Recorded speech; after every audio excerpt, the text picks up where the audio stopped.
Okay, we are now recording and broadcasting live on YouTube. Remind everybody, please keep your screens muted unless you are talking or seeking recognition.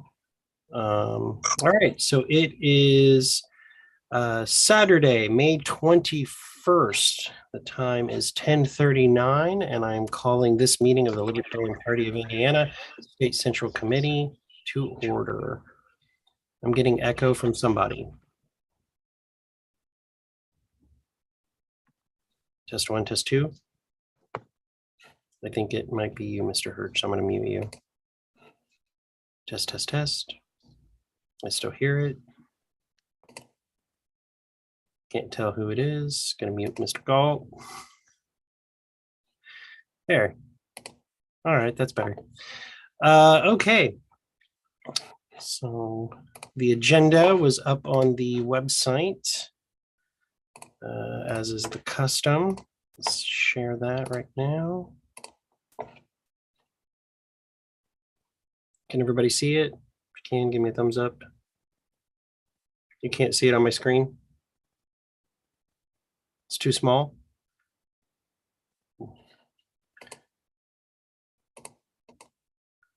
That better? Okay. So we've called to order. Madam Secretary, whenever you're ready, please call the roll. All right. Oh, hang on one second. Okay, there we go. Chair Evan McMahon, present. Here. Right. Vice Chair Lucy. Here.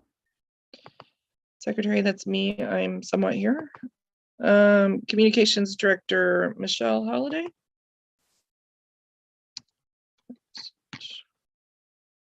Tech Director Chuck Hagerman. Here. She is here. Oh, is she? She was. I thought I saw her, but She might be muted. It looks like she may have dropped off actually. But she was here. I still see her at the bottom of the chat. Okay, yep, there she is. Michelle, you're muted. Can you confirm that you're here?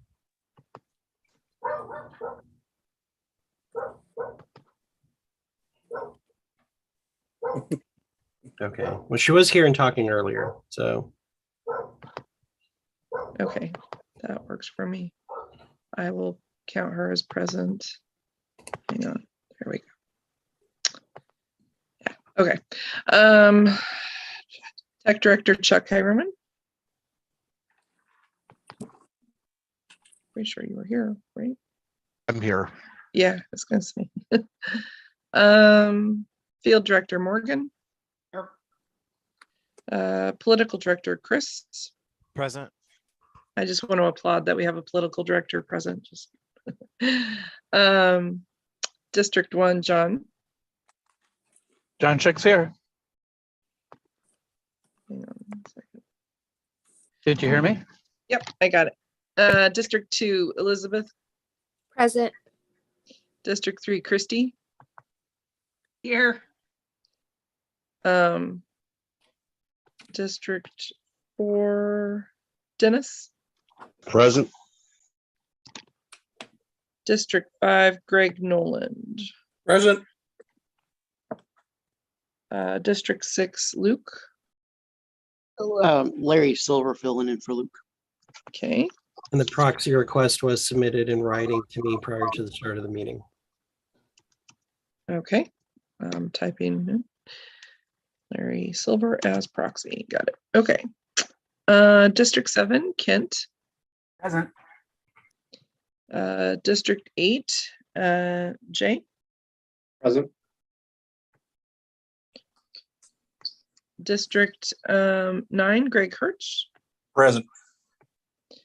And we have guests, Danny Lundy of Morgan County. You're Yes, still ma'am. there? And did I miss, there was another one I thought, or was that it? I believe that Dorn Brenton, Okay. Washington County just joined, the spouse of the vice chair. Okay, I got Dorn on there. Anybody else on that I'm not aware of? Do we Hey, need to Alyssa. verify that that is Dorn? No, I'm sure. It is me. Hi, Dorn. Alyssa, I'm sorry. I'm here. I'm Michelle. Sorry about that. Yeah. No, I got you. Okay. We got you. And for the record, even though the secretary didn't call his name, Michael Schulteis, the treasurer, the treasurer is Oh. absent today due to an illness. My apologies. I had him listed as absent, so I kind of skipped him. So He did send me via text message basic financials. So okay. I can report on that. Thank you, Madam Secretary. I believe that does mean we have quorum. Adoption of the agenda. Down at the bottom under new business, there is an executive session. So I would ask that we move announcements to immediately after item B under new business under agility PR to do those announcements before we go into executive session. That way we can adjourn immediately after the conclusion of executive session, which would not be recorded or broadcasted. Is there any objection to that minor tweak? Okay, hearing no objection. Is there any objection to the agenda as amended? Any additions, any removals? Nope, hearing none, the agenda is adopted. Appointment of timekeeper. I'm going to turn to my trusty timekeeper, Mr. Rigg. Mr. Rigg, will you be the timekeeper that I will ignore when it fits me? Sure, I have nothing but.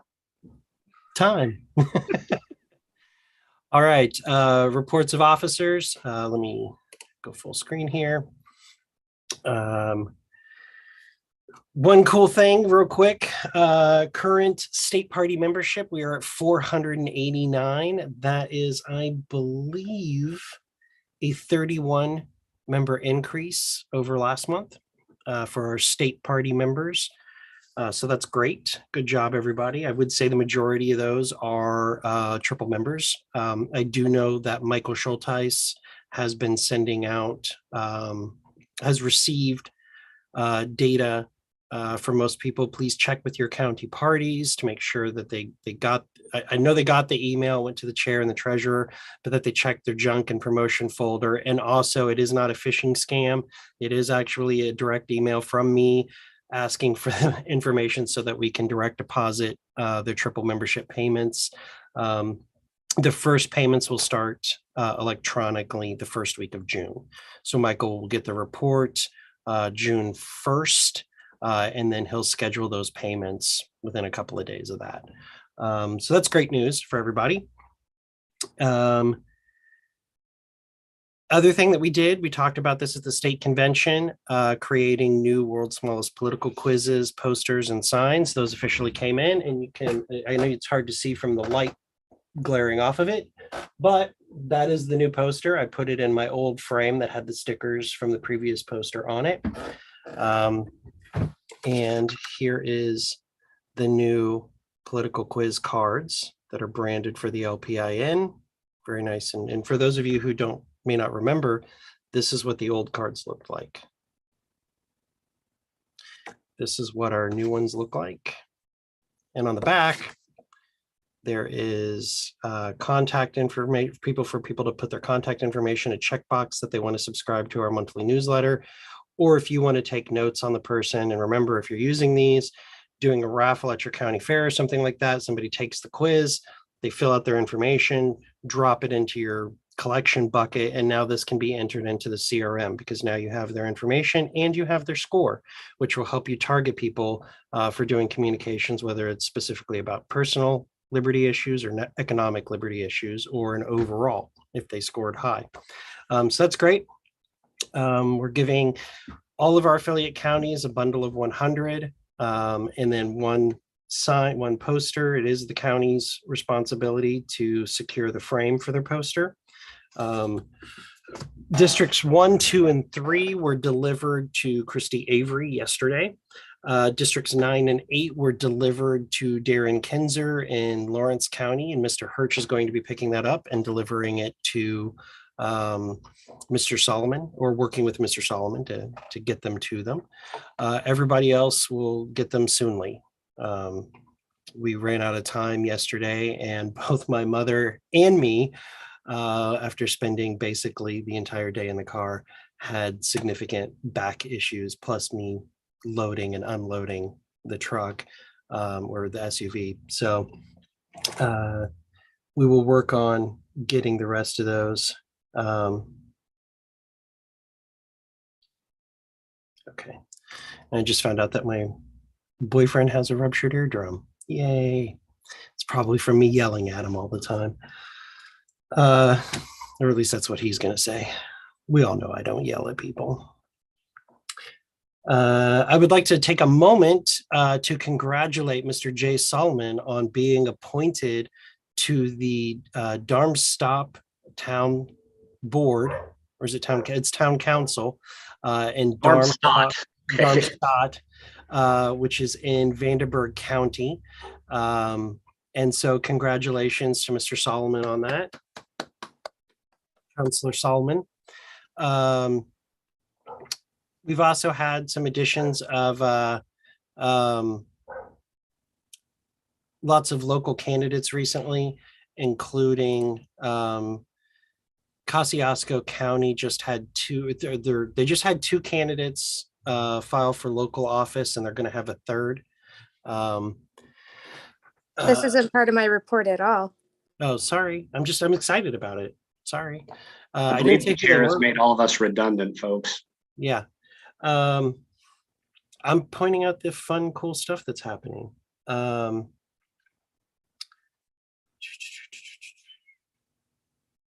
at my notes. We had some great political coverage recently. The Democrat Party invited us. I spoke with the lead organizer for the Indiana Dems at the 420 event that I was invited to by Liz Coquillard and Will Henry, who will probably talk more about the 420 event that happened. The Dems asked us that, hey, they were going to do a town hall series across the state. They were going to invite the Republicans and Libertarians. Would I like for our candidates to be there? And I said, yes, of course I would. Jeff Moore and James Siniak have absolutely killed it. They've been doing a great job doing those. I think there have been 5 of them so far. They run through the end of June. And we got a lot of coverage. Essentially, all of the news coverage about them has been like, yeah, the Democrats held this thing, but the Libertarians had this to say, and it was really positive and good. And the best part was Republican commentator Mike O'Brien went on Indiana Week in Review, which is a PBS show, and basically said, this is just a stunt. This is political theater. I feel bad for the Libertarians for being taken advantage of by the Democrats. And then the quote was from a video clip of James Siniak saying, this is our job. This is what we're supposed to be doing. If we're not out here listening to Hoosiers, what's the point? So it was a great juxtaposition of the Republicans basically being big mad because they're getting called out for actually not listening, engaging with voters while we're doing a great thing. This has been great for us and our candidates. If you have local candidates, Chris Galt has reached out as the political director to let you know when one is scheduled in your area. Hopefully they have confirmed. I know Jada Burton and Tanya Millis have already confirmed to participate in the ones in their area. Andy Horning. Oh, Andy Horning did? Okay, I hadn't Yep. seen that yet. So Mr. Horning. So if you have any other candidates, if you see the list, please make sure they do let us know ahead of time, because we want to let the Democrats know ahead of time that candidate will be showing up. And with that, we can move on to any questions for the chair. Okay, Madam Secretary, the floor is yours.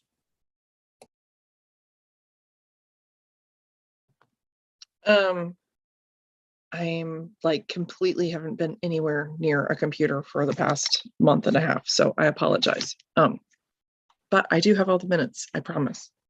Any questions?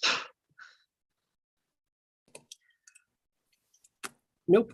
So just to give you a heads up, my travel schedule is a little crazy. So like I've been in Columbus, Ohio last weekend. The weekend before I was in Cloverdale, and here in 2 weeks we're leaving for Tulsa. Next weekend, oh, I'm sorry, next weekend we're leaving for Michigan, and in 3 weeks we're leaving for Tulsa. I apologize. So in the meantime, I'm doing houses. The school year is coming to an end, so I should be freeing up here in a little bit. But I'm not going to national with you guys, as you're well aware. Because of my crazy schedule, and because I believe you guys will represent us well. So, but if anybody needs anything, please call me or text me, because that's the best way to get a hold of me, or message me. So, Any questions for the secretary? Okay, seeing none. Moving on to the treasurer's report. As I said, Michael Schulteis is incredibly sick. You know how sick he must be if he can't make it to a Zoom meeting.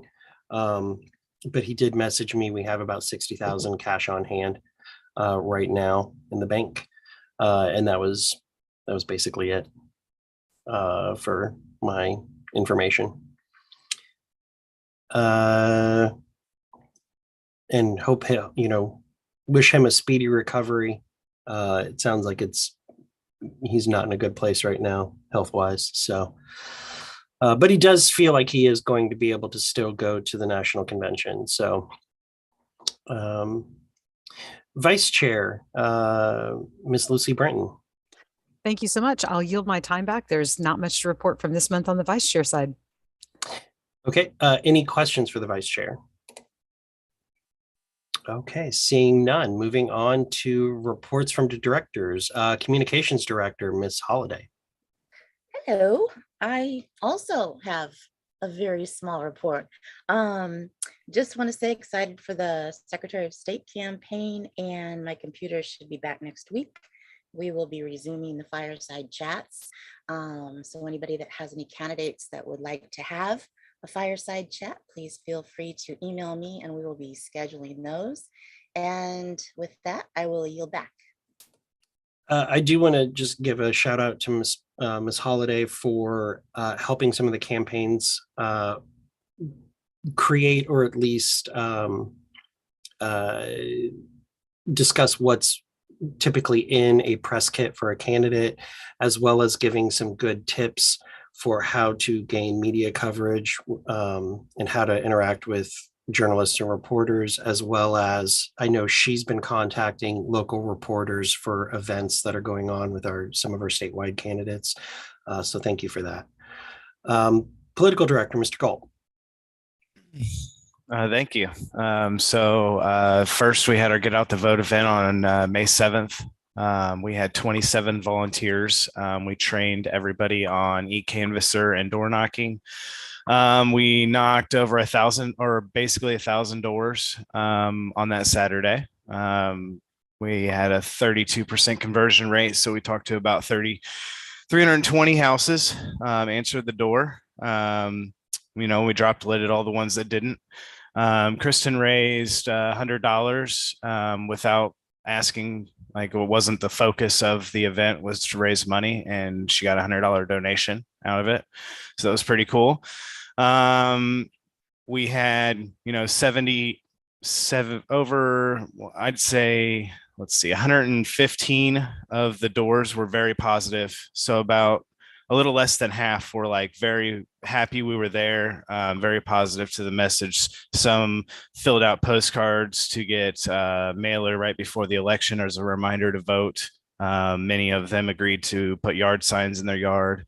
Overall, it was very good. I think everybody that was there and attended the event was excited to take this back to their county and do the same thing. So that's kind of the next goal. I want to start replicating this event across the state, working with some of the more active campaigns right now to kind of coordinate the best time and place to do that. I would like my wish list is to do an event in Kosciuszko, Lawrence, Vanderburgh, and another in Morgan. Those are where a lot of our local candidates are running, so we can do it for statewide as well as local at the same time, hit as many candidates up and down the ticket as we can.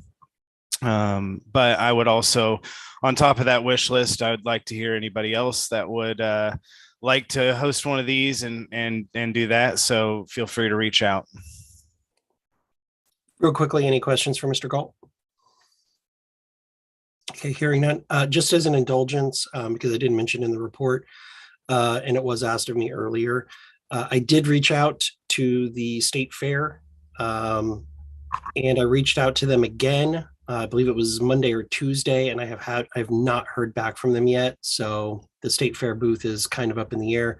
I will be again banging on their door again Monday. So we'll see. Field Director, Mr. Rigg. Okay, give me a minute here. Give me a minute here. And don't take it out of my time. Okay, I've got 2 items on Field Director's report. One regarding service Saturdays. After our last meeting, Liz Coquillard provided me the latest info about what's being planned in her district. I'll certainly defer to her when she gives her report on that. I have not yet spoken to the other district reps in regards to upcoming service Saturdays. Then the only other item is volunteers. There was one person who came forward to volunteer after our last meeting. I've been in contact with him, and I did provide some assistance as to how he can stay active. And that's about all I have regarding that. Are there any questions, or is there anything I left out in my report?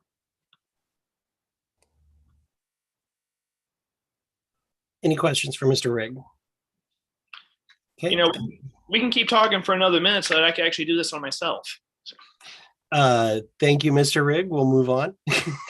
IT, Mr. Chuck Hagerman. Not much to report from the IT side. Mostly I've been working with the More for Indiana campaign, putting together some lists for American Vets, for AMVETS, American Legion, and BFW. I have the American Legion list and submitted that already. I have the list of AMVETS. I need to reformat it. And I contacted Will Henry. He didn't really seem to think that he had better contacts, but he thought he might be able to get the list from the VFW because it's not publicly available, which is where I got the other 2. And so hopefully he can get that for me and I won't have to look them all up. And that's the end of my report.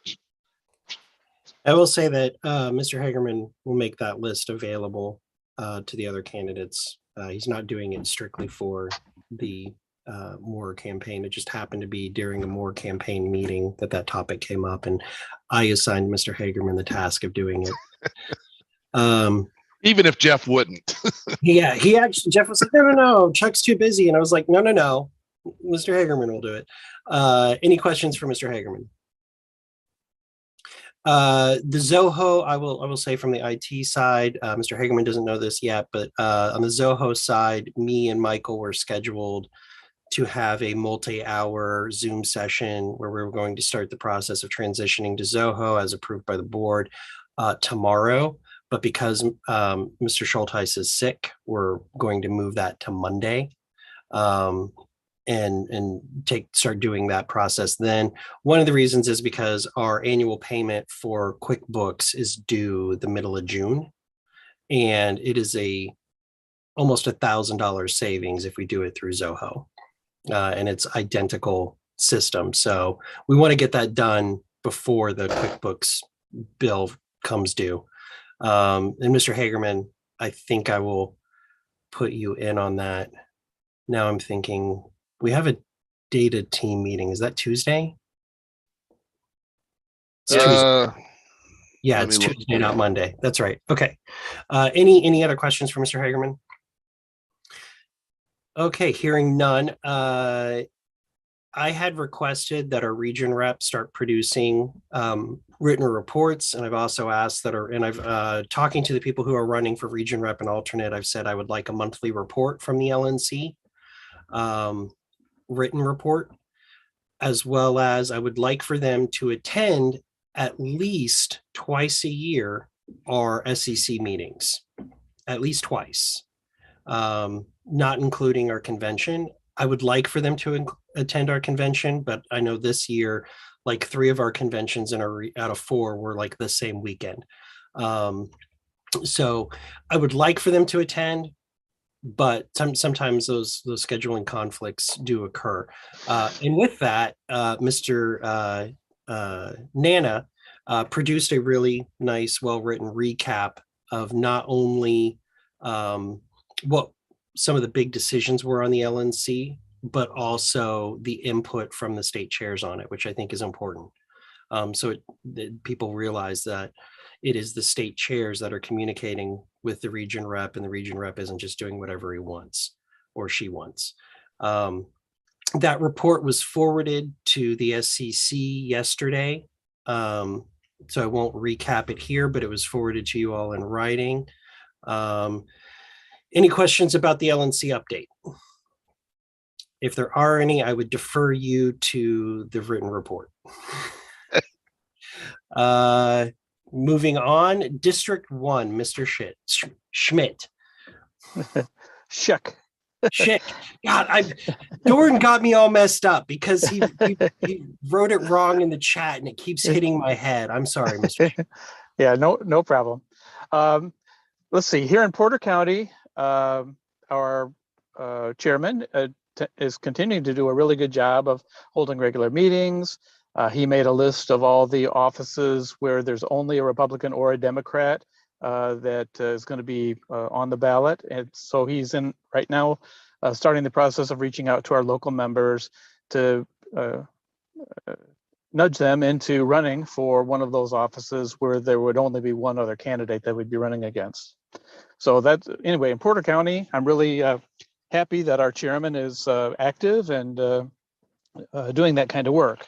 Unfortunately, in Lake County, they're not having regular meetings. And there had been some talk of trying to set up a joint meeting between Lake and Porter County, but that hasn't been arranged. So I have nothing to report from Lake County. Matter of fact, I need to check with them to make sure that they're still keeping their CFA forums up to date and stuff like that. Now, if you remember at the last call, I found out that LaPorte County is part of District 1 now, and which I don't know, I have no idea how long it's been part of District 1. It wasn't years ago when I was involved with the SCC. But anyway, I've reached out to KP Neffer via email and text, and he has not responded to me. I did that about a month ago, and he's had plenty of time to respond. So I'm going to have to try to find some other way of well, actually, I was going to see if there's anybody else in LaPorte County that I should be contacting to try to find out if they're still active and what they're doing. Anybody on the phone now know, an alternate contact for LaPorte County that I should look for? Yes, sir. I can get you some information after the meeting for LaPorte County. KP doesn't check his messages very often. But they are active. They have their monthly meetings. They have a candidate meetup, like a social once a month, which is great. But yeah, I will get in contact with you after the meeting. KP will also be at the convention, the national convention, as a delegate, and he is a package holder, so I'm pretty damn sure he's going. I will corner him and remind him that he needs to be responsive to district rep requests. Well, just ask him to, if he could contact me someday. I just want to chat with him and find out what's going on. And anyway, so that's it for District 1. Any questions? All right. Thank you, Mr. Schick. Moving on to District 2, Miss Elizabeth Coquillard, and I'm sure she's got a little bit. With the indulgence of the body, I know she's actually got quite a bit to talk about. I'd like to extend her time by 2 minutes to give her a total of 4 minutes. Any objection to that? Hearing none, Ms. Coquillard, you have 4 minutes. Please reflect that, Mr. Rick. Okie dokie. District 2, we've been busy. I'll start with past events. I guess Evan did mention the 420. I didn't prep for that because it was a month previously, but the 420 event that was held at the American Legion in Indianapolis on Broad Ripple was amazing. It was great because it was nonpartisan, and I think that that's where the work's going to be done with the cannabis legalization. But yeah, it was great. It was awesome. I suggest that all candidates who are running for office, who are, pro cannabis legalization, get with Indiana Normal for an endorsement. If they have not yet, they still can. Also, May 1st was the National Liberty Day of Service, and District 2 held an event in Kosciuszko County in Warsaw, across from the CCAC, I believe is what it's called. It's just a park, and we pick up trash. We did this same event last year, and we gained members from it. So we showed up and picked up trash again. It was great. And then May 7th, we did the Get Out the Vote in Morgan County as a district. We came down and we carpooled down, and it was great. We got a lot of skills and training out of it that we need, because we've got a lot going on in Kosciuszko County. Oh, I also forgot May 1st, because Cassie wanted me to mention this, but May 1st at the Liberty Day of Service, Kosciuszko County awarded yours truly, Elizabeth Coquillard, the Elizabeth Coquillard Light of Liberty Award. And I am very humbled and just blessed to have the group of people that I have in my county to, do the work and get things done. So yeah, this was just amazing. So I had to mention that. May 10th, Kosciuszko County had their business meeting, and they nominated Dan Lewis for County Council for District 3 and Cassie Roland for Wayne Township Board. They also have their first Friday, first Friday, June 3rd, and that's in Warsaw. May 18th, Elkhart County held a social at Hacienda. We're in attendance to talk about the upcoming 4-H fair, Elkhart County 4-H fair and parade, that we are definitely participating in. July 22nd through the 30th, we'll have a booth, and we are also putting together a group for the parade. I don't know if we're going to have a float or if we're just going to do a walking yet. June 11th is our district service Saturday. We will be volunteering at New Hope Pet Rescue in Syracuse, Indiana, doing some maintenance of the property, and also, loving on the animals, of course. And Cassie wanted me to mention that Better Ballot Indiana is looking for candidates who back ranked choice voting to get them added to their website. So I think that's it. I think that's all I've got. Unless you think I'm missing something. I don't know. There was something really big that happened the other day. Oh, well, I could talk about that. I didn't know if that really pertained to the SCC, but Will Henry did have his jury trial for his small cannabis possession charge. Yet he was found with 7 grams of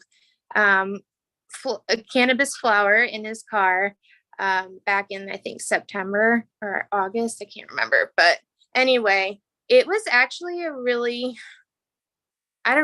we put up a really good fight. And it was very surprising to see. It wasn't surprising to me, but I would say about 1/3 or more of the jury pool actually raised their hands when asked if they thought that they shouldn't be there that day to prosecute somebody for cannabis. And that, so that I really don't believe that this is going to be happening much longer. I really don't think that the people are going to allow, this much longer. But he was found guilty. So sentencing is June 9th.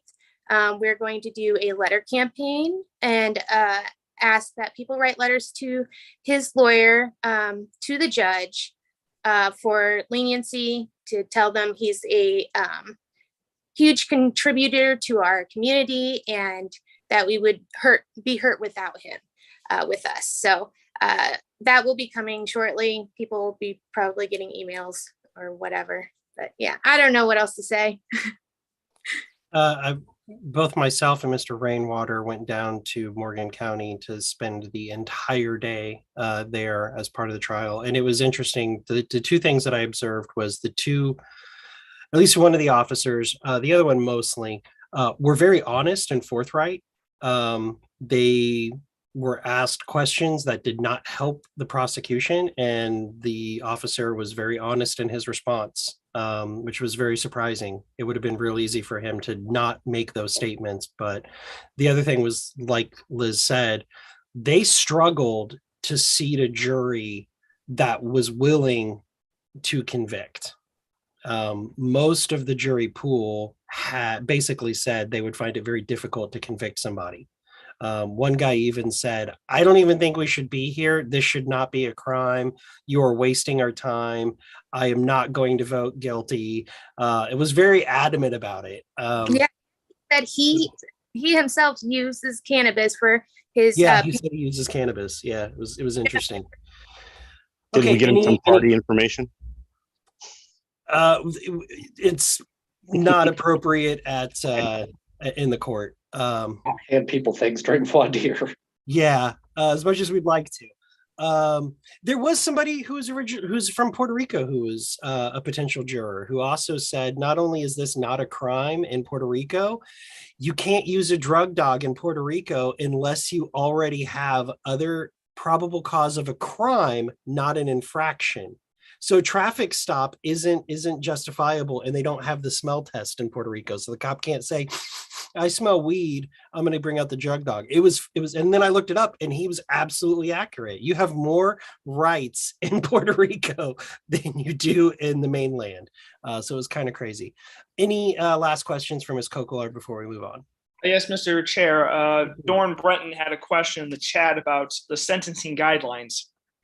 Since that is an in-depth thing that is not going to be able to be covered in 10 seconds or less, I'll just say that it's please reach out to Ms. Coquillard if you have questions about that. And when she would also be asking people to send letters. I do plan on sending a letter on behalf of the state party to the attorney so that we can be on record. The one thing I would say is that we don't want to be stating we don't think this should be a law or that they're all assholes. We just want to basically be saying why we think Mr. Henry should be given leniency of the court. So moving on, District 3, Miss Avery. Thank you very much. I just realized that I was gerrymandered out of having an award named after me. Thanks, Republicans and Democrats. A couple of us attended the Get Out the Vote event. That was quite fun. I need to get with Chris. I think Whitley County would be a good spot to do some training in too, unless they want to combine that maybe with Kosciuszko since they're right next to each other. We have an exhibition of candidates coming up tomorrow. I look forward to seeing anybody out there. I think Michelle is probably going to attend. I think I'll finally get to meet her in person. I don't think I've met her in person before, so that will be exciting. In Whitley County, Ryan Day, the chair, has gotten a walking list, whatever that is, from his local clerk. So it sounds like he's been coordinating with them a lot, so that's a good thing. And we have a couple events coming up in July. We're going to do a 4th of July parade on Saturday, July 2nd in New Haven with Matthew Kennedy, our elected city councilor there, so that will be fun. And then we should have James and Jeff out for our Pride Day Festival, which is our Pride Festival in Fort Wayne, which is in July also. So I'm looking forward to a lot of activity this year, and I'll get those items distributed. And Evan, if you could reach out to your contact in Wells County and tell him that he needs to be in contact with his district rep, that would be helpful. So I think I'll what we have to actually coordinate. need to do is me and you need to go and have lunch or dinner at his restaurant. That would be and talk good. to him directly. Sorry. So I'll coordinate with Liz and John to get their items to them as soon as possible. Any questions? Okay, seeing no questions. District 4, Mr. Beatty. Basically, the only update here is that this community service we have planned for July 9th in the district. We're looking at, and we almost have, I think we have almost locked down something with food finders, but Steve and Danny have been working on that. And I think we're real close to getting that finalized. We just haven't got the complete finalization on that. And that's pretty much it. If we have any additional information, I don't know if Danny is willing to speak on it a little bit more, but I think that's where we're at now. Any objection to recognizing Mr. Lundy to give any information about Morgan County? Seeing no objection, Mr. Lundy, if you'd like to give a brief minute update. I think Mr. Galt covered our Get Out the Vote event quite well, so I don't need to rehash that. Otherwise, that continues. If anybody wants to knock on doors, come up here and learn from us. Kristen's pretty much knocking on doors anytime it's not pouring down rain. So if anytime you have free time, you want to come up and we'll show you how to use eCanvasser. We'll go knock on some doors with you. We will put you to work. That's not a problem. Excellent. Thank you, Mr. Lundy. Any questions for Mr. Beatty for District 4? Okay, hearing none. District 5, Mr. Greg Nolan. Good morning, everyone. Not much has happened in the last month. I wish I had been more active, but got them going. But the only thing I guess I really have to report is our Super Saturday that is scheduled for August 13th. It'll be at King's Academy Christian School. They have an old ball diamond with nasty dugouts and an old nasty chain and fence. And they like to tear that down and make it into a soccer field. So I'll get times and other things to you as Clayton figures that stuff out. So that's my report. Thank you. I would like to say that Mr. Clayton Saltz, County Chair of Grant County, reached out to me specifically about doing a meeting, Zoom meeting with the delegates and one of the chair candidates. And instead, I turned that into all three of the chair candidates. So I do want to thank Mr. Saltz for initiating that beginning conversation, because I was having a difficult time getting in contact with that particular chair candidate. So I do want to thank him for that.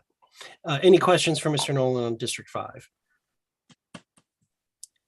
Okay, hearing none. District 6, Mr. Larry Silver as proxy for Mr. Luke Lomax. Hello.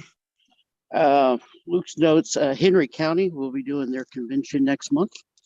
And then Hancock County will be reconvening the nomination convention next month to put a candidate into an unopposed township board position. And then Luke is currently working on a property tax issue that he'll be able to tell you about next month. That's it. To follow up on that, the Henry County Convention is June 13th, and this is their annual convention.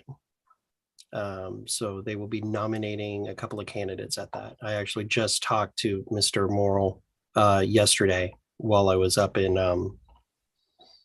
Allen County. So that'll be June 13th. Do make sure, Mr. Silver, that Mr. Lomax gets with either myself or Mr. Galt to make sure that the appropriate paperwork is being completed for that township candidate. Okay, sounds good. Thank you. Any questions for Mr. Silver about District 6? Okay, hearing none. District 7, Mr. Kent Williams. Thanks, Evan. So this past month, I know some of our at least a couple of our members went down to Morgan County for the training. But this upcoming month, June, we've got quite a few things on the books. So we were planning initially to attend the same day as the training on May 7th.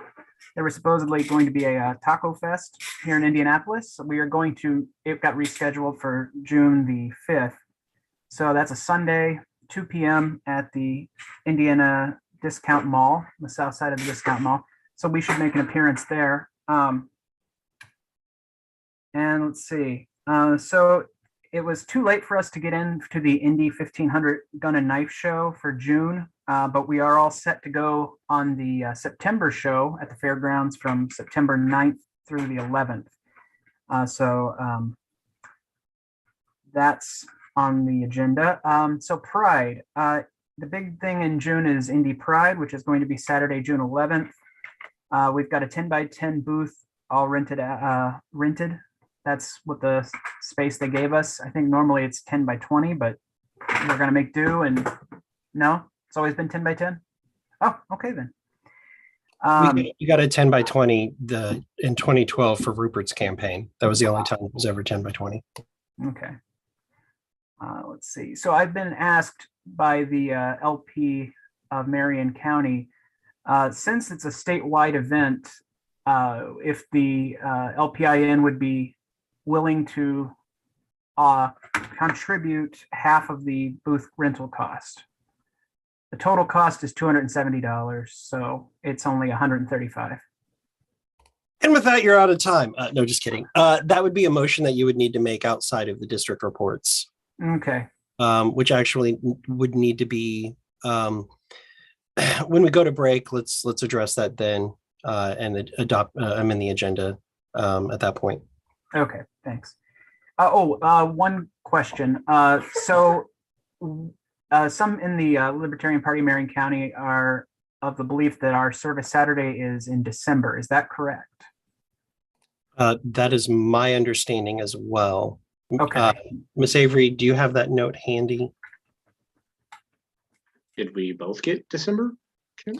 It was a dual. It was 2 months, or there was two people in 1 month. Which district is that? 6? District 7. 7?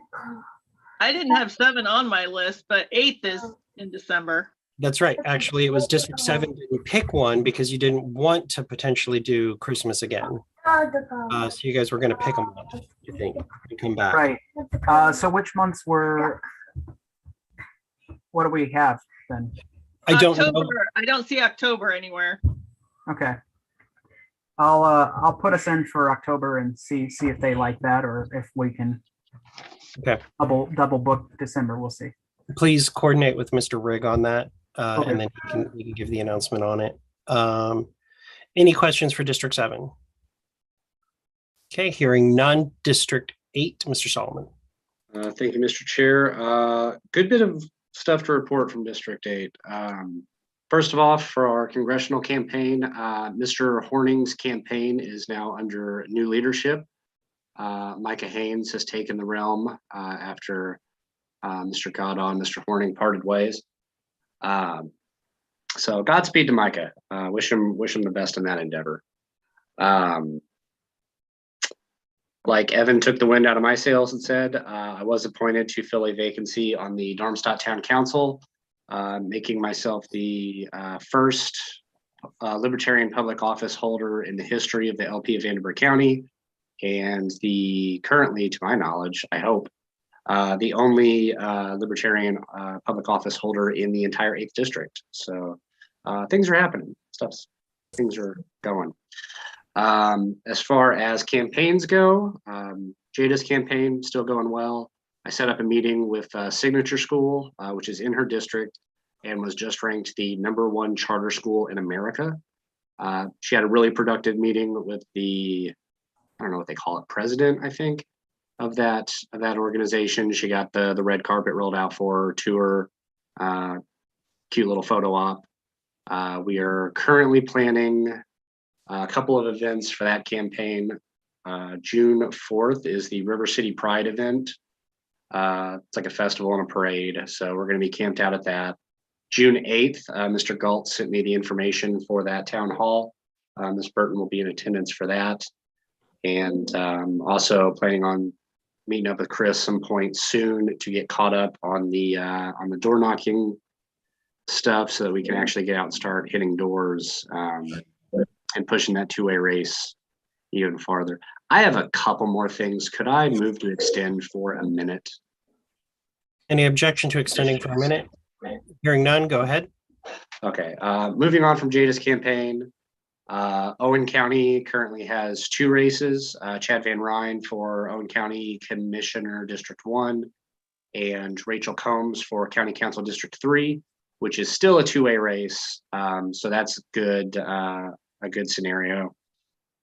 As we know, 2-way races are always better for us, but what's even better than a 2-way race is a 1-way race. And I'm waiting for an official update, and of course they always have till July. But as of right now, I'm tracking Mr. Derek Vogel, our chairman in Posey County, as the only filed candidate for his township trustee, like the actual trustee office position. So that one's one I'm going to be watching pretty closely.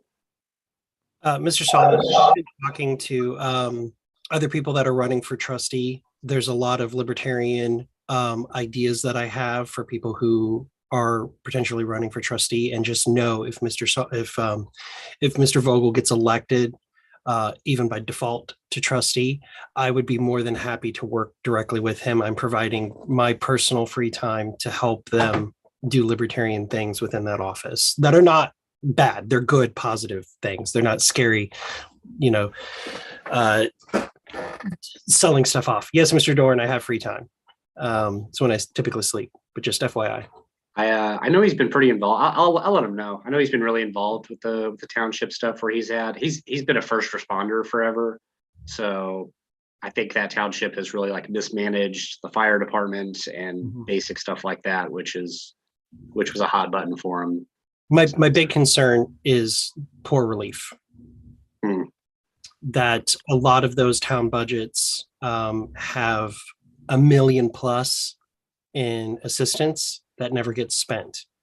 They don't do anything with it.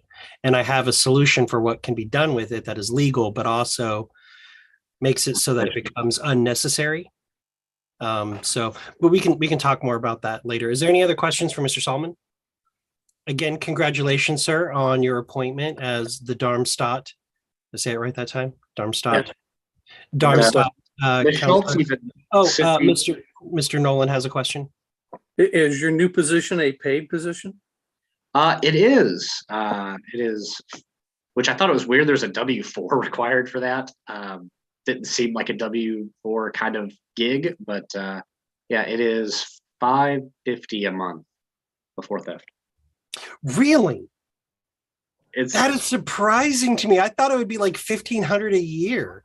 Yeah, well, for context, we had a consultant come in at this last meeting to help us like figure out what to do with the ARPA money. And she pointed out that it's like, yeah, all of those rural development programs, the median income in this town is too high to qualify for any of those. So that's the kind of town this is. Wow. Nice. One more thing, just on the council thing, I just wanted to let everybody know, Kara Schultz sent me this adorable, like handwritten congrats card and a pin. I thought that was sweet. That was nice. That's all. I congratulated you on your post. Yes, thank you. That's exactly the same thing. Definitely the same amount. 100%. Nothing's better than a new pen. So. She is awesome. Yeah, she did confirm, making sure that she had the information correct and everything. So that was good. All right, moving on to District 9, Mr. Greg Hirsch. Okay, last Saturday we had our third Saturday event at the Food Pantry, or Liberty Loves Food Pantry, at our Clark County headquarters in Sellersburg. James Seniak came down, Eric Allen came down, and for a few hours there we gave out food to some people. And after that, Tanya Billis, our congressional candidate in the 9th District, had a barbecue, a cookout at her house. So I went to that, and we had a good time. And then the rain hit later on, and kind of a washout later. But Evan came and joined us. Worked out great. Now, May 25th, this Wednesday, there's going to be a town hall in New Albany. Tanya Billis and James Seniak are both coming down along with their Democrat opponents. They're going to have a town hall in New Albany. I will not be there because I'm flying to Reno to the national convention on that Wednesday morning. So I'll miss that. That should be a good event. Now, in Clark County, we have a Pride Fest coming up at the Saturday after the convention. June 4th, we're going to have a booth at the Pride Fest. Floyd County, Jennifer Commissary Kern, who's the sheriff of Floyd County, is going to look into getting a booth at their 4-H fair, which is the week of June 18th, I think it is. Jackson County, their sheriff Josh Hacker resigned.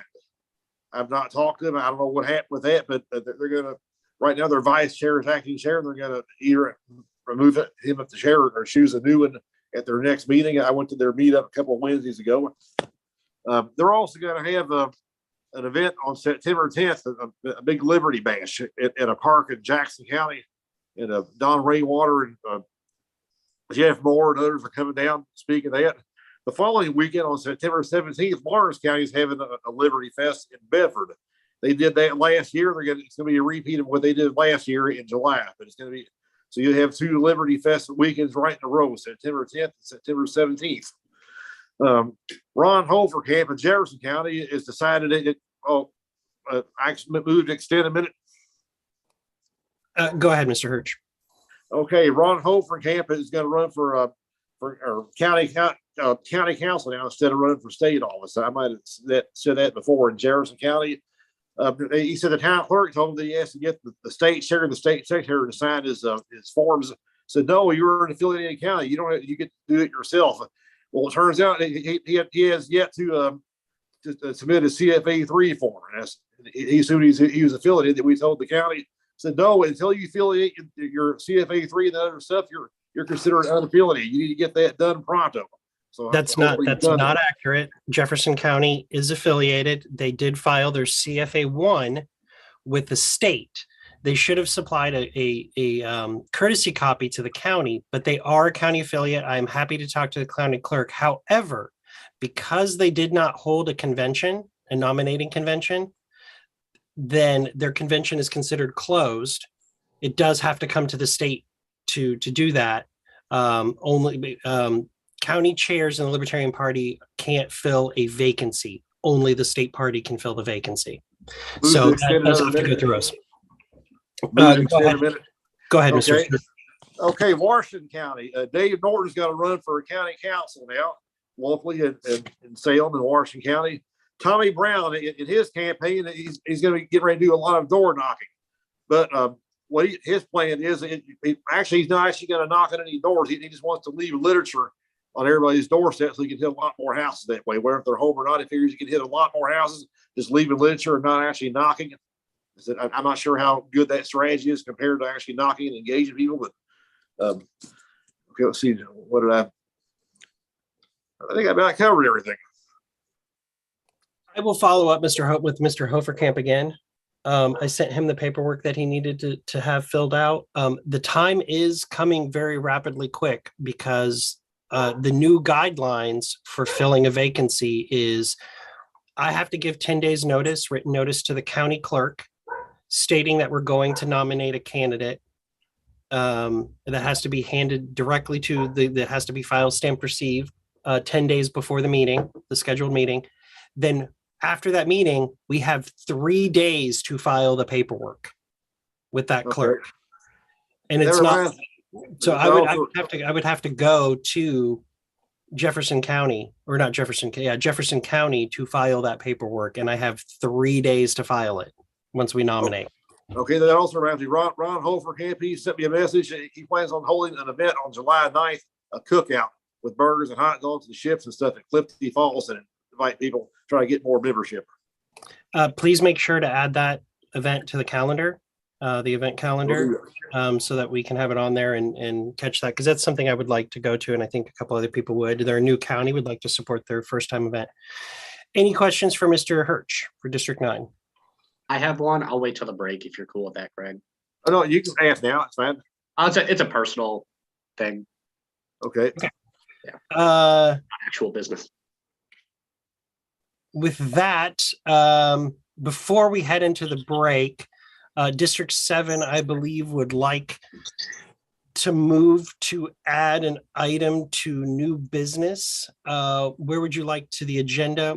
Mr. Williams, where would you like to add this? I'm assuming either before events or after the agility PR.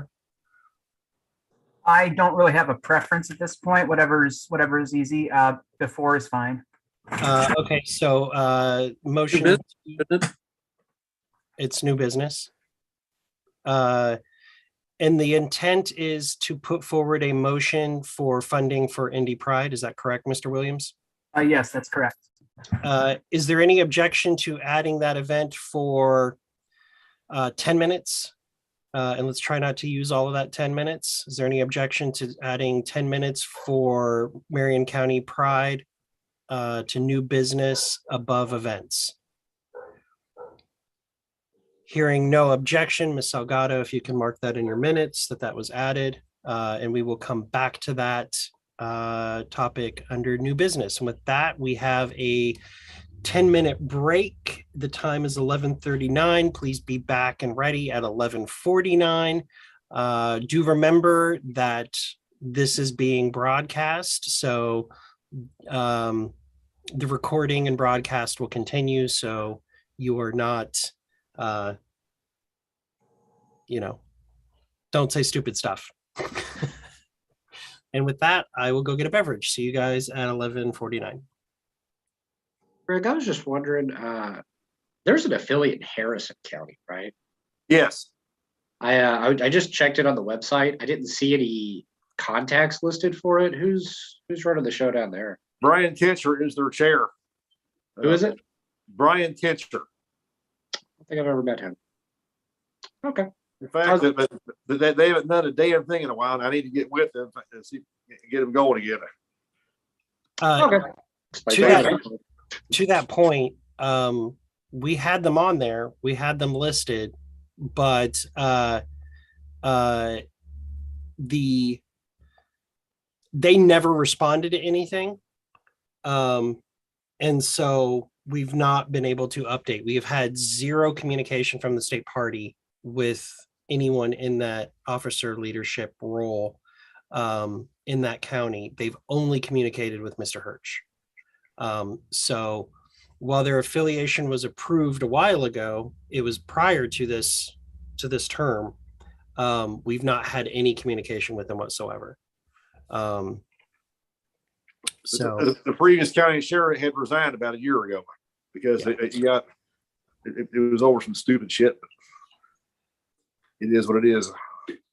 And the deal was the new person, Brian, stepped up and was elected at their convention, but then that was it. We've not heard anything since then. Or at least I haven't, and Alyssa hasn't. And I know Chuck tried to reach out to people that Mr. Hirsch said, and we couldn't get any response from anyone. And the same thing with Brown County. The treasurer of Brown County wants to get things going there, but yet I can't get the chair to do anything. I actually talked to Linda just last week. Fantastic. I meant to send you an email about that. I'm sorry about that. So she actually contacted me because of the email that I sent, because they were late on both their CFA4 filings, and Sam worked really hard to get caught up on the first one, and I guess the second one he just didn't catch that it was due, and it was fine. But she received the mail for it, and she was like, I don't know what to do. And I was like, they've both been taken care of.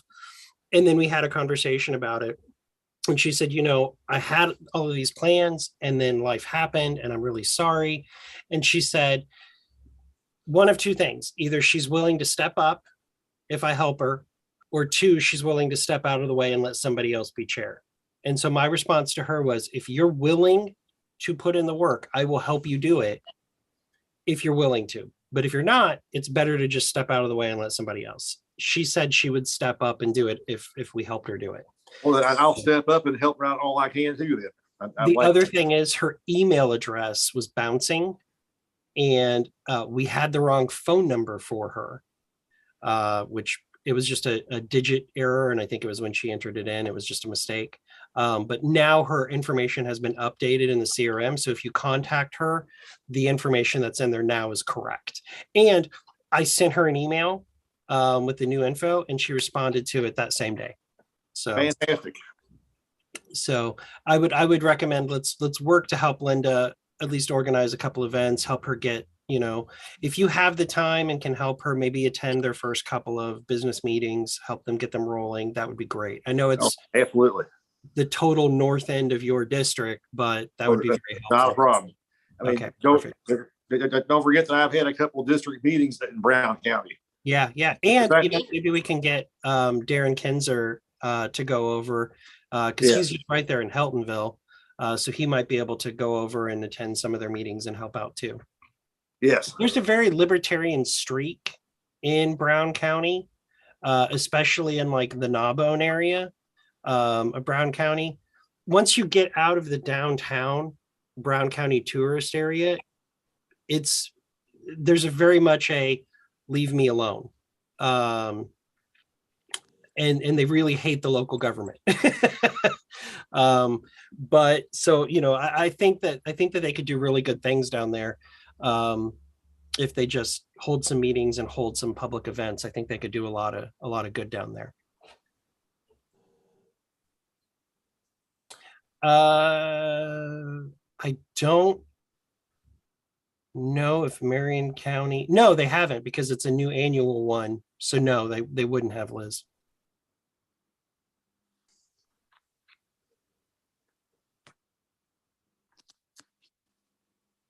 Evan, I have a question I need to ask you about the guidelines you mentioned for county elections. I'm going to be nominating somebody for a county council seat in DeKalb County. The plan was to meet on June 1st. You said it's 10 days before the planned meeting is when you need to inform the county clerk? Call it a county convention because you haven't had a county convention this year, correct? Not yet, no. Okay, call it your annual county convention. Put that notice out on Facebook that it's your annual county convention, and then you don't need to fill a vacancy. Then you're just nominating at convention. That works perfectly fine. Don't you have to have a 30-day notice to your county or to the public for a convention? They only have 2 members in his county. So his notice, if they both agree, it's considered waiving notice because there's few members. So that's perfectly fine. There's no legal requirement. It's our bylaws requirement. That way, members in your county have enough time to plan going. That's why that requirement is there. But if you're in a county where you only have 2 or 3 members, if the 2 or 3 of you agree to that date, that's considered waiving notice. Good to know. Can you waive notice when like in a group of people? Like it has to be 100%. It has to be 100%. Gotcha. So if you have 6 members and only 5 of them no, then that's not waiving notice and you have to send the 30-day notice. But if all 6 of you, if there's only 6 members and the 6 of you agree to that date, that's considered waiving notice. But it has to be 100%. Does that make sense, Liz? Yep. Okay, cool.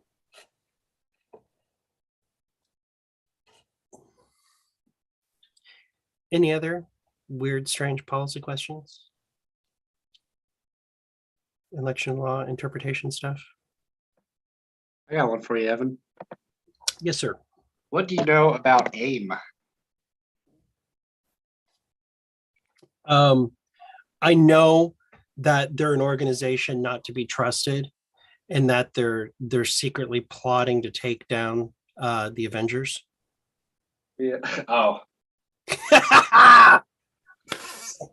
You got me. Didn't see that. I'm not even familiar with the acronym. Who is it? It's not Advanced Idea Mechanics. It is Accelerate Indiana Municipalities. I feel like, didn't they work on the Vanderburg PUD? They may have.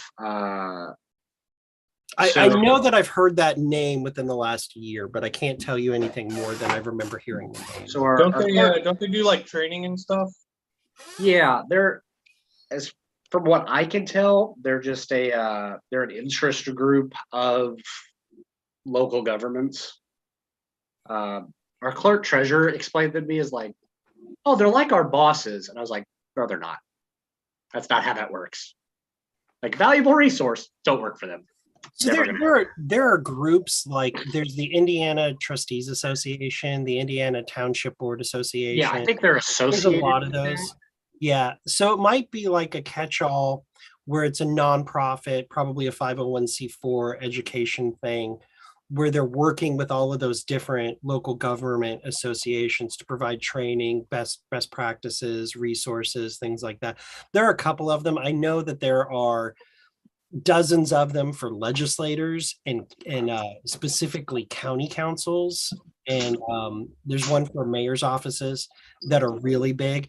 Some of them are very nonpartisan, nuts and bolts. This is how you operate. These are the things that you should be considering. Some of them are very partisan, that are kind of like ALEC for legislators, where they're I don't want to say partisan, but very they have their own agenda. I bring it up because our clerk treasurer gave me one of her old copies, but they put out this thick handbook on like, here is like elected municipal officials, like everything you need to know. And it's just chapters and chapters of like how to comply with open door laws, how to go through hiring and, you know, pension systems. And yeah, that's cool. I've actually heard of them. I know one of our local town council members that I'm familiar with has attended a few of their training sessions and things like that. And apparently they're pretty good at least getting you basic information on how to do your job. So that's really handy. I wonder if any of our other elected officials have gotten that book. I think it's online for free. If you want it printed out, I think they charge you like $100 or something. Can you send me a link to it? I can look around for it. Yeah.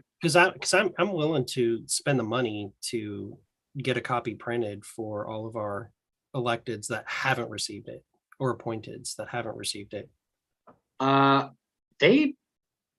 So from what our clerk treasurer was telling me, after the election, so they're not doing one for me because weird timing. Right. But after municipal elections, they have like a new office holder training, and I think they give these out free if you attend. Okay. Well, so we have people who are currently office holders that aren't up for election right now. I'd like to send them a copy of it. Well, one, I'd like to review it, and then two, send them a copy of it, and personally pay for that just because it's something nice for them to have. But that's also something interesting. Like maybe we should have them on our radar, so after the election, make sure our people are attending that training. Yeah, I definitely think you need to go in, like as a libertarian, you go in bracing yourself, because they are very much like hey, here's all the free money out here. Here's how you make sure you're getting all the free money, because that's what local governments do. But hey, I tell you what, I know that Brett Bittner, when he was on the Marietta School Board in Georgia, he attended some of those things, and you just sit there, and this tells you, like, you don't be like, that's a ridiculous use of money. Instead, you're learning what money is being spent, what it's allocated for, the terms and conditions that come with it, so that when you go back to your board and somebody else comes back and says, hey, there's this $10 million grant from the Department of Education for X, he can say, yes, but X also requires us to do this, which will cost us $6 million in additional funding. Yeah, and he was able to kill requests like that because he had participated in those things, so he was better informed. Yeah, we accepted it was a state road grant that, because of the chain of the state program is funded by a federal grant, yada yada yada. It instantly made us required to comply with federal ADA regulations. Yeah, and it unleashed a shitstorm on us, and it's like redoing all the doors now, and we're sitting there going, this is all ridiculous. Like, none of this is necessary. Okay, back to business. It is 11:52. Everybody should be back by now, so we will move on to the next item on the agenda, which is the 2022 elections for 5 minutes. Mr. Galt. Yeah, there was one more thing I wanted to say about get out the vote before I ran out of time in my early report. I did ask everyone that attended the event to rank themselves out of 5 on their confidence in door knocking. On average, between the 27 attendees, the average score was 3.3 out of 5. when they showed up. And then when they left, I also asked them to rank themselves again. And when they left, we ended at 4.7. So that's a pretty massive jump to an almost perfect score of 5, really. And so like that was kind of the goal of the event, was to get people confident about going out into their communities and talking to voters. I thought that was really great. So I just wanted to call that out. And also the candidates that were there that trained, Josh was there from Kosciuszko. He's a state rep candidate. Morgan Rigg was there. Edgar from Marion County was there. Kristen, obviously, Jeff and James were all there. And Cassie, who announced days later that she was running, was there. So in total, we had 7 candidates in attendance that learned how to door knock and talk to voters and got really confident about it. So I thought that was really good. So for updates, I got the town halls. We've confirmed Tanya, Andy Horning, Jada, James, and Jeff for a lot of the town halls. I have sent any of the town halls that are in a candidate's district to that campaign, or if I don't know of any candidates in that area, I'll send it. I've been sending it to the county leadership and the chair of that county. So look for those emails. I have heard about some emails not going through on our system lately. So if you're not getting it, I've been trying to CC Evan and some other people just so it's out there better, and we can make sure that everybody gets the communications. But these town hall events, it would be really nice if people could promote, and not only promote them, but show up to them in person, especially if they're in your county. Like, go and support our candidates. Not only are the Democrats noticing when we bring people to the event, because they're mostly Democrats, it's also really good for our earned media, and it's good for our questions. And at the town halls, it's great for the candidates to feel supported when they're answering their questions. So like going there and being energetic and being excited about our candidates is really important. So I'd ask that if you're having one of these in your county, like go and attend it and show your support for at least James, if not the other candidates that are there. Because James will be at all of them. And then James has been doing his Q&A sessions. They've been really, really positive every Wednesday. So he's been starting to bring on other candidates now. The last one that I hosted with him was with Tanya Millis. There was lots of engagement, lots of questions, really specific, tough questions. I was actually really proud of James and Tanya for they did a really great job answering some tough questions. And it was a last minute thing, but I think that we're getting a lot of engagement on there. I really appreciate a lot of you guys joining on there and sharing that and showing your support. So I think those are growing. He's getting in with a lot of like local community Facebook groups to kind of do the same thing, which is really good. A group of 20,000 moms, you get on there and answer their questions, they're going to love you, right? So his campaign's going really well. Cassie, well, I'm not going to rehash. There were a lot of campaign updates already in this meeting. Jay gave an update on Jada and Horning. Thank you, Jay. Greg gave the update on Tanya. You guys already talked about Cassie. Kristen, Danny talked about how she's been door knocking every weekend. She's also it's going to rain today. So she's spinning those 150 doors that were really positive that we found at the Get Out the Vote event. She is calling them today to see if they have any questions and could get their commitment to vote for her. So that's really good. That's kind of the cadence that we need to hit voters multiple times. In sales, it's 7 touches to get a sale. So I'm sure there's a magic number in politics, but talking to them once isn't going to get them to vote for you. You got to keep pounding it into them. And then I think that's it on my updates, but I'll take questions. I would like to say that any candidates, county chairs, or anything that wants to create walk lists, that wants to use the targeted data, wants to use eCanvasser, please reach out to Chris Galt, political@lpin.vote. And he will make those arrangements to get your volunteers in the system, as well as to get the data and then load that data up for your turf cut for your walking. I have a question for Liz Coquillard. Liz, I know you're real handy with Canva. I would ask, can you create a generic town hall graphic for me to use? We had planned on sending out 1 week before, so basically next week, sending out emails to the counties that have scheduled town hall meetings in them. I'd like to have just a nice little graphic for the town hall. If you could do that and send it to me, that would be great. Yeah, I can do that. Do you want an updated one every town hall? I could do that too. It's not hard to switch info out. If you would be willing to do that, that'd be great. I'd be Perfect. happy to have that. Mr. Galt, if you can get with Liz and make sure that she has a list of dates, times, and locations, that would be great. Also, before we move on from Chris, I just wanted to mention that women, or the League of Women Voters, have a vote411.com or .org for information about candidates.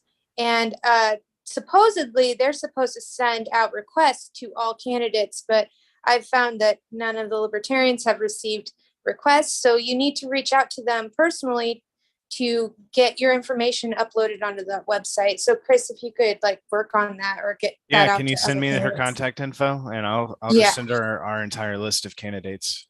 Okay, we'll do. First question was for Mr. Galt. With indulgence, recognizing Mr. Danny Lundy from Morgan County to ask a question. Mr. Lundy. I just wanted to touch base. I heard a couple of people talking about hitting every door in their district, things like that. Chris talked about eCanvasser. I want to point out that is targeted data. We are giving you a list of doors when you use eCanvasser and you request data from us, that it is the people who are actually going to vote. And we do not have the resources to just blanket everything like the other parties do. It's important that we use our resources and maximize those. So please get with us to get this data and use eCanvasser, because we're going to send you to the doors where people are actually voting, and you're not wasting time and resources and literature and things like that on people who aren't even registered to vote or who aren't going to vote. So, and there's additional information in eCanvasser too to help you on whether they're a Republican voter or a disenfranchised voter or a Democrat voter and things like that. So I just wanted to touch on that. That's all. To follow up with what Mr. Lundy was also saying, not only are we targeting voter metrics, we can also do it based off demographic information. So if you want to target a specific segment of the population based off of demographic information, we can tee that up for you as well. So you can ask for, just give me the walk list of registered voters that are active, highly likely to vote. We can do that. But if you want to use our demographic information, which is why we have it, and the Seniac campaign and the Moore campaign are relying heavily on that to make decisions about what to talk about at the door, what to lead off with. If you know that somebody has their kids in a charter school or in a private school, that's a topic for you to bring up at the door. These are important things. You can segment and say, maybe I want to talk to young professionals. Maybe I want to talk to empty nesters. You can target that demographic, and you can get with Chris Galt to do that, and he can put that information in and get the data team to pull exactly what you need out. That's why we have it. That's why we did it. We've invested a minimal amount of money to do it, but we've invested a shit ton of time, excuse my language, into getting this system so that we can have this data to pull for you. Mr. Hagerman. Yeah, I just wanted to say, when we were door knocking, we skipped a house, but the lady was sitting in her driveway drawing on the with her kids on chalk, and we talked to her, and she's like, no, I don't vote. I'm not going to vote. I'm not registered to vote. So, I mean, we really did skip that house for a reason. But I just wanted to say, as we get new candidates, make sure that they're filling out the candidate form so that we can get their information on the website. And so you can contact me or Chris to get a copy of that if you need it, and get that filled out, and we'll get you put up there right away. Thank you. Okay, moving on to the membership report. I kind of already gave that to you guys. The state party has 489 dues paying state party members, which is about, I think it's like a 31 member increase over where we were. last month. Our national party numbers did take a dip, but I think when I look at it, we're actually up 5 over where we were the previous month. So I think it's a problem with how national processes memberships. And I think that all of the triple members that we received last month did not get calculated into that report. And there were some renewals that were in that report. And I think that they didn't account for the renewals of the triple members. So I think next month we'll see that reflected and it will be a higher number. It is a problem with how national processes things. It's not on us, it's on them. I would like to point out that Mr. Nana, Dustin Nana, is in attendance. Is there any objection to recognizing Mr. Nana, our region rep, for 2 minutes? Okay, hearing no objection, Mr. Nana, our Region 3 rep, you have the floor for 3 minutes. I will tell you, I did send out your district report. Don't start the clock yet, Mr. Rigg. I did send out your district report or region report that you sent to me and commented about it, but I did ask them to read it. But go ahead, Mr. Nana. All right, well, my report detailed, as far as I can tell, literally every action that either the LNC or the executive committee of the LNC took since April 18th, when we had an e-meeting about the line of credit. I really don't have too much to add, but I'm available for questions. Any questions for Mr. Nana? I believe Mr. Nolan has a question. No, I just have a comment. Thank you for the report. It was very interesting reading. Thank you. Sure thing. Any other questions or comments for Mr. Nana? I will say with Mr. Nana present that one of the officers of the Missouri State Party informed the Region 3 chairs that Region 6 is dissolving. That one of their states declined to participate in Region 6 anymore, and that brings them below 10%. They are not able to reform the region. The Missouri officer, not in an official manner, it was not a request from their state party board, did ask if we would be interested or welcoming to having Missouri join Region 3. My response to that was the convention is a week away. Region 3 has been the same 4 states forever. My goal is for Region 3 to eventually only compromise Indiana or compose Indiana as a 10% affiliate. So I was not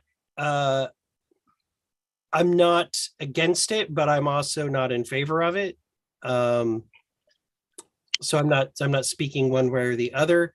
If the other 3 chairs really want to bring Missouri in, I'm willing to say yes, but I'm not going to push to try to have Missouri added. So I just wanted to inform the board of that while Mr. Nana is here. Appreciate it. Yeah, that was the one thing I forgot to mention. That came in really late, just within the last day or 2. Yeah, and it's it's the nature of it because it's happening right before the national convention. But I also think that that's not really enough time for us to consider adding a new state when Region 3 has been the same 4 states for at least 15 years. So that's a big jump to ask, and I think I'd want to put it to the rest of our membership about how they feel about it. And so I just don't think 1 week is enough time to really do that. And it's actually less than a week. Mr. Nolan, you look like you have a thought on that. No thought. Okay. All right. That's it for the time, unless I'll just give one more brief. Anybody else have any questions for Mr. Nana? All right. Hearing none. Thank you, Mr. Nana. You're welcome to stick around if you'd like. For the rest of the meeting, or you can leave. Choice is totally yours. Legal updates. I talked to Mr. Oliver Hall, who is our attorney representing us in our lawsuit against the state of Indiana over ballot access restrictions. The state's response to our filing the suit was due Thursday at midnight. It was either Wednesday or Thursday midnight. It was Wednesday at midnight. We anticipated there's only two things that they could do. They can file a motion to dismiss, which basically the motion to dismiss says either the court can't remedy the problem, or we don't have standing, or there's not really a problem. Those are the three reasons why you can submit a motion to dismiss. They tried all three. The court does have standing. The federal courts have often stepped in on ballot access issues with the states, especially dealing with minority parties. So the court can remedy it. There is a problem, as clearly stated. And now I can't remember what the third one is, but we had all three. The other thing that they could have done is to actually file their response. And instead the state, I got it, I guess it was Thursday morning from Mr. Oliver Hall, was the actual, they filed a motion to dismiss. Mr. Hall feels pretty confident that the court will reject the motion to dismiss, but we're going to respond to it. That is the update right now. I can forward, I hadn't done it yet, but I can forward the motion to dismiss that was filed by the state to the SCC members if you'd like it. Actually, I think I'll just forward it to you anyway, whether you like it or not, just so you have a record of it. It's not confidential because it's a public filing, so it's okay to discuss what was done. What we can't discuss openly is what the states or what our responses to those things will be until the responses are filed. We can't discuss that openly. Does everybody understand that? Okay, cool. Any questions about the lawsuit, the legal update? Just did you have a timetable on when you were planning on sending out the that motion? I'll do it today, sometime today before Okay. I have an appointment after this meeting, so it'll probably be this evening, but I'll send it out tonight. Looking forward to some light leisure reading this evening. And honestly, I read the first page of it and went, I haven't slept in 23 hours. I'm going to go to bed. I'm not going to read this now. But I like you enjoy reading that kind of stuff. Any other questions about the legal update? Okay, hearing none, moving on to the 2023 LPIN convention. Miss Brenton. Madam Vice Chair. Dorn, can you poke? Sorry. No, I use a trackpad and I can't get the darn thing to work half the time. I mean, I have a mouse right next to me too, but that doesn't really matter. Have not done anything on the 2023 convention. I'm just planning to do kind of what we did this past year. It worked pretty well. So definitely need to get a run on that. I did receive an email from the venue a couple of days ago asking if we were planning on signing the contract for next year. And what did you reply? I replied, I'm not the convention chair, committee chair. So let me get with them. We authorized signing the signature, but I didn't, or for me, previously we had authorized for the 2022 and 23 venue, but I didn't want to just go ahead and do it without the convention committee reviewing it again. And if the convention committee had any problems with it, then we could bring it back to the board. If everything seemed fine, then I can go ahead because the authorization was still there. But I want the convention committee to do this. I don't want it to be me making the decision that the authorization is still in place. Does that make sense to everybody? Sounds good. I'll set up a Zoom, invite everybody in the convention committee, and we'll discuss it and come back. Thank you. If you can do that as soon as possible, because I know that they are wanting to book up. So I would suggest maybe the first week after National Convention. Great would be my timing. suggestion. Do you know who all the convention board members are? Have them saved in Drive. Nice. I am not one of them, correct? I have you on the CC list, but you're not CC list, technically. right. Yeah. Yes. I will not be participating, but I would like to see everything. Okay, perfect. Any questions about the 2023 convention update? Nope, hearing none. Great. 2022 LNC convention. Here's where we stand right now. We are down about 2 delegates. We're short about 2 delegates out of our 33. We have about 31. Everybody has confirmed, even the people who there were, of all of our delegates, only 4 have not purchased a package. Because you're not required to purchase a package to attend, but all of our delegates except for 4 have purchased a package. I did confirm with 3 of the 4 that they are still going. The 4th one confirmed today on this video call that they are going and looking forward to going. So I am assuming, even though they didn't purchase a package, they know who they are. I'm not going to out them, that they are going and attending. We do have the convention suite for the LPIN. I do not know where it is in the hotel. All I've been given is a confirmation number, so I won't know until I get there Wednesday. Thursday is the day of training, so if you're coming that day early, remember that there's all those training classes. As a reminder to delegates, your job, your function is to do the business of the party.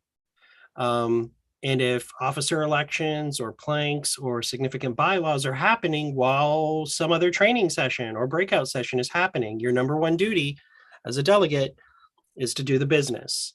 So we will be contacting you during that business to say, hey, you need to leave whatever you're doing and come to the floor and vote.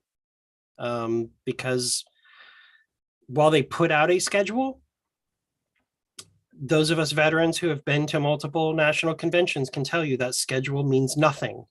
That there will be delays, there will be pushbacks, some things will go overtime significantly. And so from gavel to gavel, your job is to be present and voting on those issues. So just bear that in mind. But we will be communicating with everybody about what's going on. Mr. Nolan. You're muted, Mr. Nolan. I'm aware. I'm turning my air conditioner off. Are we going to have a separate meeting on this as opposed to taking up SCC time? No, not really. Okay. I've sent out a few emails and things like that. Right. But this is kind of that moment, especially for the district reps. Most of the district reps that are going have been to conventions before. So it's kind of our job as district reps and officers in the party to kind of corral our other delegates, make sure they understand what's going on. There's some stuff that's up in the air that we're not going to know until we're on the ground, what's happening. On Friday, as soon as the business meeting ends, which will be at 5 p.m., which is a hard stop time, they will be stopping at 5 p.m. That is when our region meeting will happen. And that is when we will elect our region rep and alternate. I don't know where it will be, but it will be somewhere around the convention hall. When I say somewhere, it's like the same floor. It's near the convention hall, but those rooms are assigned by national, by the convention committee itself. I don't know which room it will be in. We'll know Friday. I'll probably know Wednesday when I get in.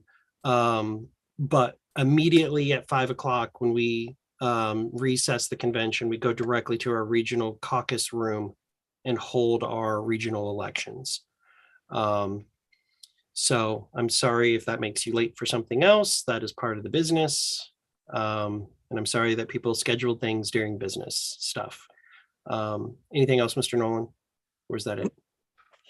Well, I'm just concerned that a small percentage of the delegates are on this call to know what has just been, information's been transpired. Just wondering whether we should have a Zoom meeting for folks to go over everything. Sure, we can do that. Or yeah, I suppose you could outline I always think it'd be quicker for you to call Zoom meeting as opposed to writing a whole letter as to It all of probably would be, and it would get questions answered. The problem I do have with that is we did send out a Zoom meeting for the candidates and only 7 people showed up. And 13 people requested it and 7 showed up. And not all of the 7 were part of the group that requested it. I understand those kind of. Yeah, I'm happy to do it. I'm just, and I offer that as a suggestion. Yeah, no, I think it's a good idea. Or anything. I know we've done it in the past. Yes. I'm perfectly fine doing that. I just know the new, I remember when I was new, I had no freaking idea what was going on. I think I missed the first region rep meeting that I went to because nobody told me that it was after the Friday. So. Right. And also, like, as the delegation chair, like, everybody, you know, I can see who's checked in and who hasn't through the CRM. And so, you know, I'll be able to communicate with people and also remind people on Friday, hey, when they gavel out, you know, at 9 a.m., I'm going to be telling you, when they gavel out at 5 p.m., you have to go directly to this room to have a regional vote. Now, I am going to be pushing very hardcore, Mr. Nana, for our regional meeting to not take up more than 45 minutes. That is the maximum. I can't imagine it would take. I mean, all we've got to do is elect a rep and an alternate, a couple of speeches from people that are running, and I can't really think of anything else needs to be done. Everything else is like the regional agreement between the chairs is taking place behind the scenes. So,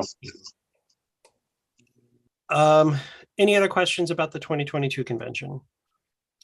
I will let you guys know if you haven't read Mr. Nana's region report yet. Mr. Rainwater was invited to do a small breakout session at the convention. He has now been moved to being the closing speaker on the main stage. Woo woo. Which was reason enough for me to request money back for my package, since I'm not going to pay to hear Mr. Rainwater speak yet again. Just kidding. It's great. I'm really happy for Mr. Rainwater, and I'm really excited for the rest of the country to hear how great Indiana libertarians are and how good we are at presenting libertarianism with the example of Mr. Rainwater. If there are no other questions about the convention, the 2022 LNC convention, okay, hearing none, we'll go on to the next thing, which is the 7th District's request for financial support for Indy Pride.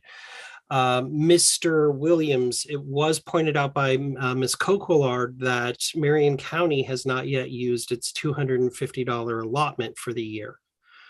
So I would assume that any request would be minus that with the request made to the treasurer for that $250 allotment. Well, actually, it wouldn't. It was our understanding that $250 allotment was just for activities within the county, not statewide activities for statewide candidates. So your Pride event is a county event. It is hosted by you. Point of order. Yes, Mr. Nolan. We don't have a motion on the floor. We should have a motion on the floor for discussion. Okay. Sure. Go ahead. Is there a motion you'd like to make, Mr. Williams? Yes. I would like to move that the LPIN allocate $135 to the Libertarian Party of Marion County to cover half of the costs associated with Indy Pride. We'll second for discussion. It was moved by Mr. Williams, seconded by Mr. Solomon. Point of clarification, is that $135, is that minus the $250 allocation, or so is the total cost $270? That's correct. So you're asking for the state party to split the $270 cost at $135. That's correct. My discussion with that would be, my statement would be, I feel like you should pull that out of your $250 allotment, because that's what that allotment is for. It doesn't matter what the booth is. it's yes, the county fair hosts statewide candidates as well, but that's still a county event. So I would suggest that instead of making this motion, that you just request the funds from the treasurer as part of your $250 annual allotment. But it's up to the board. So are we in debate discussion now? Yeah, we're in discussion. Okay, I'll start just because Ms. Coquillard. yes, because with all respect, I believe that this is not a state event, like Evan was saying. All of our county fairs, all of our booths, were asking for our state candidates to attend. I conferred with my county chairs in my district about this, and so far, as a district, we have $1,000 in booth fees to create events for our state candidates and our local candidates to benefit from. So I would ask that they use the $250 that they're allotted for the booth space. Thank you, Ms. Coquillard. Mr. Solomon, I'm assuming, oh no, I'm sorry. It looked like you were unmuted. Is there anybody, Mr. Nolan, do you have something to say? Yeah, I think that we have participated as a state for the state pride parade, and I think it would be good to have the recognition of the state party being part of the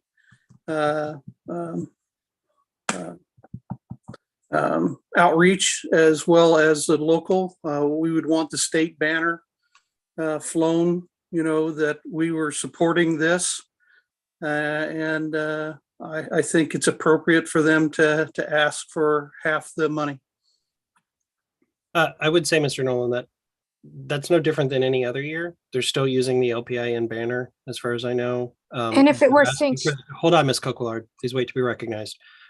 They would also, the public's not going to know that we gave the $135 as the state party. It's still going to be the LPIN quizzes. It's still going to be, so it's our county party participating. So I'm not opposed to them getting the money. I just feel like maybe it should be the allocated amount. Mr. Solomon, then Ms. Coquillard.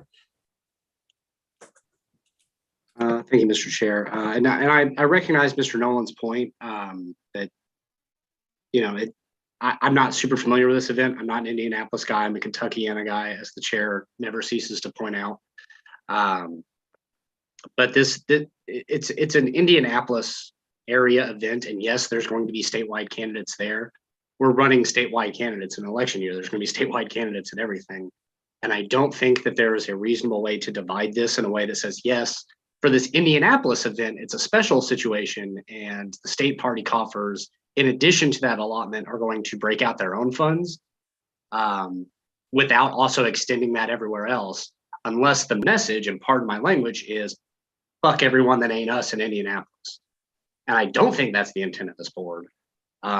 So, I mean, just any event that statewide candidates are going to be at, I don't think that's a reasonable criteria for appropriating LPIN funds for it. That's my piece. Thank you, Mr. Solomon. Ms. Coquillard. Sorry for interrupting. Yeah, I mean, Fort Wayne or Allen County also has a very, very large pride event that they're also doing, things for. Like Jay was saying, just because, it's Indy, it's not a state event. If it were a state event, then the state events committee would also be planning this event. So I do believe that this is a county event. One final comment before I turn it over to Mr. Williams for his final comment from the chair. Some things that I would like to recognize is that Marion County did also send out $100 checks to all of the new affiliates, which is really cool. In the past, in previous years, this was split between the state party and Marion County. However, that stopped when we started doing the annual allocation of the 250. We didn't do it last year. And they didn't have one in 2021 or in 2020, but in 2019, it came out of their allocation. 2018, I believe it came out of their allocation as well. The last time I remember it being paid for, and it was the last time I was directly involved with the committee, was in 2016, when it was split by the state party. My feeling on this is we're not saying you can't have the money. Just take it out of your allocated 250. You know, that's 135. You know, that still leaves you with allocated money. And once you're out of that allocated money, if you have something else that you would like the state party to help fund, then you bring that thing and say, hey, we've already used our allocation. Here's the next thing. But to ask for money that's less than the allocation that you already have, use your allocation first. You see what I'm saying? Like that just makes sense to me. If I have a fund that has money in it that's unrestricted, you just have to request it. Why not pull from that before you're asking for funds somewhere else? You see what I'm saying? No, that's very reasonable. And I'll report that back to the LPMC. Yeah, for the time being, I'll rescind that motion. Are you sure? Yes. Okay. I would request, Mr. Williams, that you send a email right now to the treasurer requesting the $135 out of your $250 allocation. Right. Does that make sense? Treasurer of the LPIN? Yes, Mr. Schulteis. Yeah. Yeah. Okay. Because it's an unrestricted fund that you guys can use for whatever you want. You just have to request it. Okay. And only in times when it may not be part of standard things does it come back to the board. All right. So that would that solves the issue. So the motion has been pulled by the mover.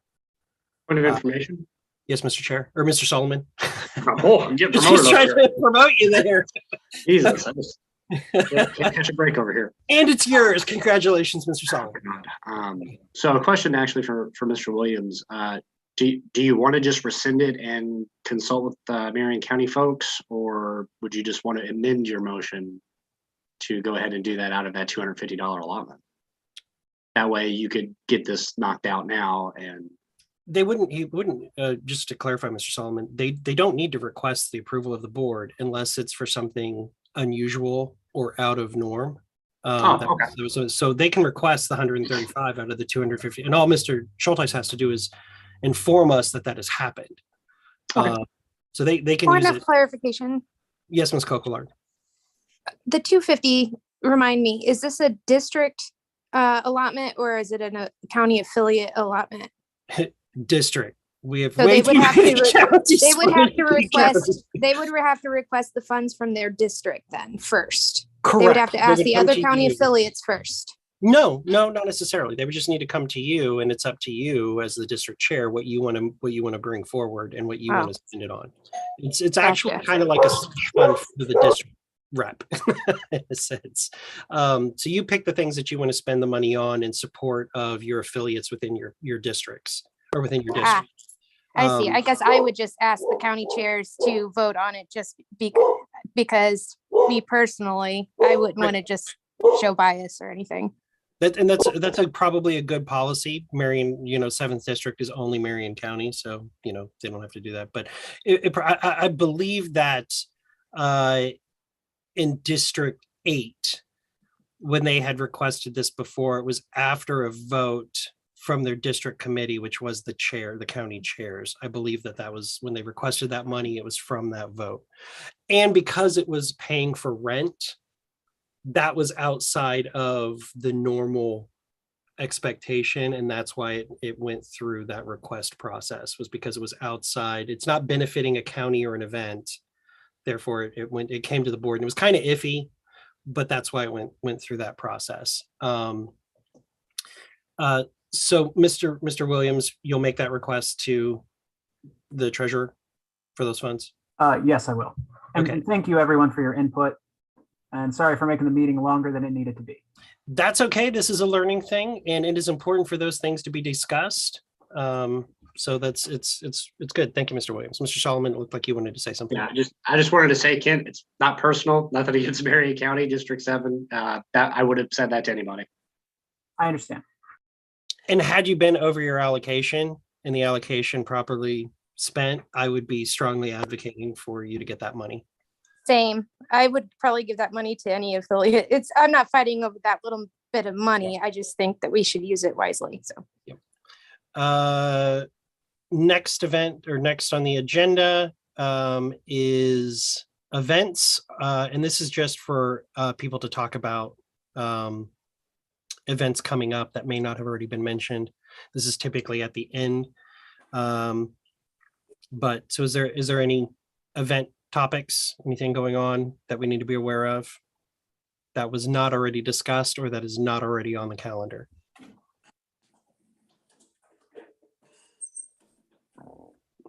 Okay, cool. Hearing none. I had a quick Mr. thing. Solomon. Actually. Yeah, I just failed to find the mute button for a second there. I don't know how widespread this is offered. I think I just managed to end up on their hit list somehow. But I got a call from the Leadership Institute Wednesday, maybe. They have like 2 like training academies coming up. One was this weekend. I really considered bailing on all of you because it was an all expenses paid trip to West Palm Beach. I don't like any of you that much, but I was sick this week. So take that as you will. I would have. I felt better. I would have. But they have another one coming up in June in Puerto Rico. Again, I don't know how liberal they are with that offer of covering all the expenses, but I don't know. It seemed like a good thing. I will tell you from my experience with the Leadership Institute, when they send those out, where they're talking about expenses paid, they're not open to the public at that level. The event may be, but not the expenses paid portion is not. I've gotten a couple of those before from them, and I attended the ones that they offered because I'm like, hey, yes, I will go. I got screwed. It was Chicago and DC. I didn't get West Palm Beach and Puerto Rico. Little bitter. Going to send some hate mail over that. But yeah, I'll have a drink on the beach for you, buddy. But those tend to be closed held. But they would be available if somebody wanted to pay to go. It looks like Mr. Galt has something he wants to say about this. Yeah, sure. I Leadership Institute trainings are very valuable. I did a lot of them. Just know it's owned by Morton. It's ran by Morton Blackwell, highly known conservative think tank, donor, etc. So it's very much like Young Americans for Liberty. It's an ally organization, but they are not libertarian. But take that as you will. It's great information, great candidate training. I've done a lot of them, and they're really good. So enjoy. I do want to circle back. We've got a couple minutes left, so I'm going to throw this in here. I would like Mr. Solomon to talk about his experience going to YL events.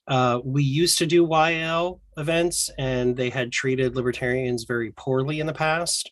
Mr. Solomon has been attending some recent events, and I'd like for him to talk about rebuilding those bridges while we have these next couple of minutes. You want me to just cover the YAL thing or the other thing too? All of it. Cover it all.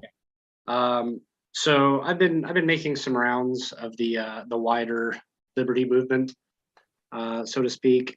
Began with a Young Americans for Liberty training. Oh God, time is so warped for me. I think it was 2 months ago now, down in Louisville. They went ahead and comped the hotel room for it. Jada and I went down. And it was a very cold room, and some of the training was not all the way applicable. It was like campus activism, stuff like that. But there was a lot of really good strategy information, fundraising information, how to properly table an event, which I then promptly went back and yelled at everybody that I saw tabling wrong. Like there was just a fire hose of good information. And we were the only capital L libertarians in the room. That became quickly apparent. But just being there and showing that, you know, we're reasonable people. We're trying to do the work. We don't disagree on a whole lot. It's mostly questions of strategy. That was really positive. I've kept a good relationship with the, at the time, he was the regional coordinator for YAL campuses here in the, I guess, Midwest district is what they call it. He's since been promoted to some higher position down there, a young man named Jacob Tourville. real smart guy. And I told him to keep me in the loop when other training or events are coming up like that, because they said they'd love to have more of us back there. They made a couple of jokes that I probably didn't appreciate, but I was a long-haired 20-year-old kid that said it, so I just told him afterwards. I was like, "Oh yeah, like yeah, I'm the only Capitol Hill Libertarian in the room. Haha, just keep it close to the vest, or I'm going to kick your nerd ass." And then we all laughed it off and had some drinks. It was a good time. So highly recommend that. I think I sent the most recent event over in Illinois to the board.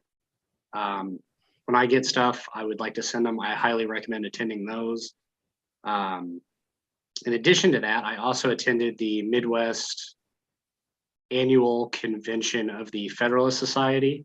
So legal circles, just tons of lawyers, law students, stuff like that. They had a lot of really good speakers, a lot of really good training.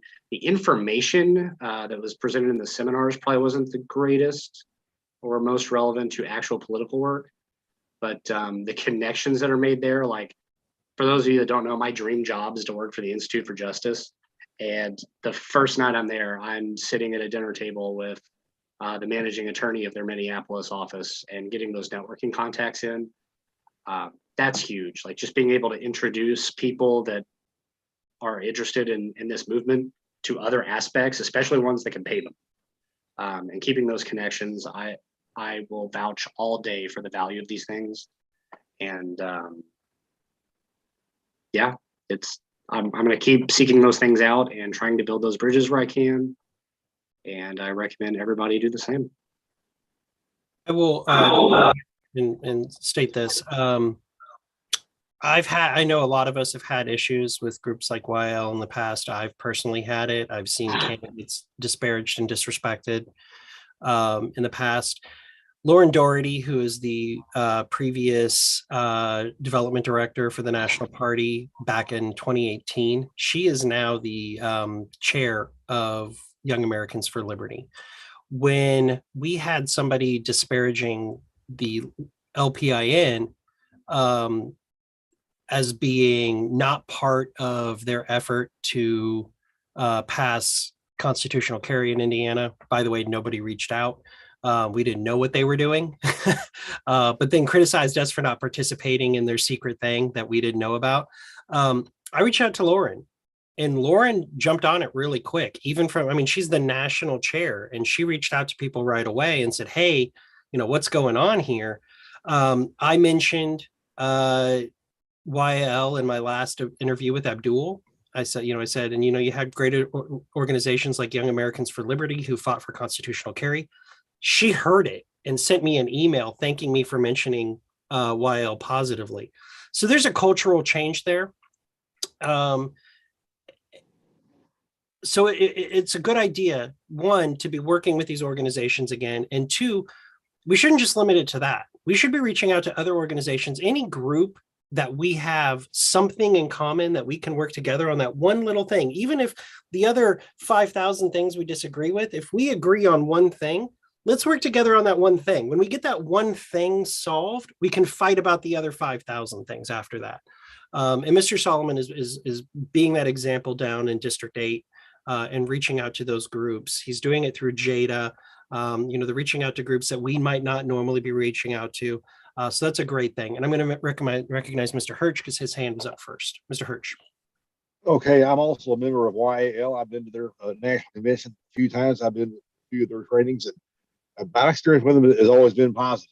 Most of the people that attend those conventions, they're ANCAPs, pretty solidly libertarian. A lot of them love Ron and Paul, but pretty much, I always make sure I wear my libertarian shirts and everything and promote the hell out of the party. No, I never had any negative issues like that, at least personally. I would like to point out to Mr. Hirsch that it is called Young Americans for Liberty. And I'm pretty sure I don't meet that definition. So, okay, well, thank you, Mr. Hirsch. Point of order, sir. Old farts like myself can indeed begin, but you got to pay $25 a month. There you go. Hey, some of us are at least 2/3 of their mission statement. Yeah. Mr. Galt. So the reason that I am here today with all of you is because of Young Americans for Liberty. And as I have a long history with them, I've worked for them. I ran the chapter of the year when I was in college. I can tell you that it's very much like the way we are organized, and it's very decentralized. They obviously have a national committee, but they give autonomy to their local chapters, their local colleges, or local states, to kind of work how they want to work and what works best in that party or in that state and area politically. Because like when I was running Indy and Creighton was running the state of Indiana, we had all of our candidates at every college across the state those years, and they spoke at all of them. Andy Horning, Lucy, they all came to the colleges and spoke. We helped with the Gary Johnson event. It is very valuable, and it's all up to them. They won't get a lot of pressure. At least they used to not get a lot of pressure from the top about staying out of it. It was more like, hey, if this helps you guys grow, then you guys go do it. And they don't care which party it's for, as long as it's for liberty, right? So I think that's really great, Jay, that you're working with them. Thank you. To point out, like, that was how things were in the past. It had been in the past couple of years, some things had shifted, and there was a definite Republican focus, and taking resources from Libertarian candidates, but then not working hard for those Libertarian candidates, essentially using those resources to support Republicans. But back in the day, as Chris Galt mentioned, in 2012, the largest Gary Johnson event held in the country was at IUPUI, and it was sponsored by the Libertarian Party of Indiana and YLIUPY. And that was the largest event in the country for Gary Johnson in 2012. 2016, there were other bigger events, but the 2012 was Indiana. And we were considered a flyover state by that campaign. They didn't even send us any freaking yard signs that year. Okay. Any other questions or comments about that before we move on? Okay, cool. Hearing none. So I have been working with Steve Nicalia, who is the chair of the Florida State Party, for the past month and a half. We've been talking about how we'd send out press releases as the state of Indiana, our candidates and our county parties and our districts. And we basically, what we have is we have a list that we purchased a couple of years ago. I believe it was in 2019 when we purchased that list of media contacts, and we essentially just uploaded it to MailChimp. There's no segmentation.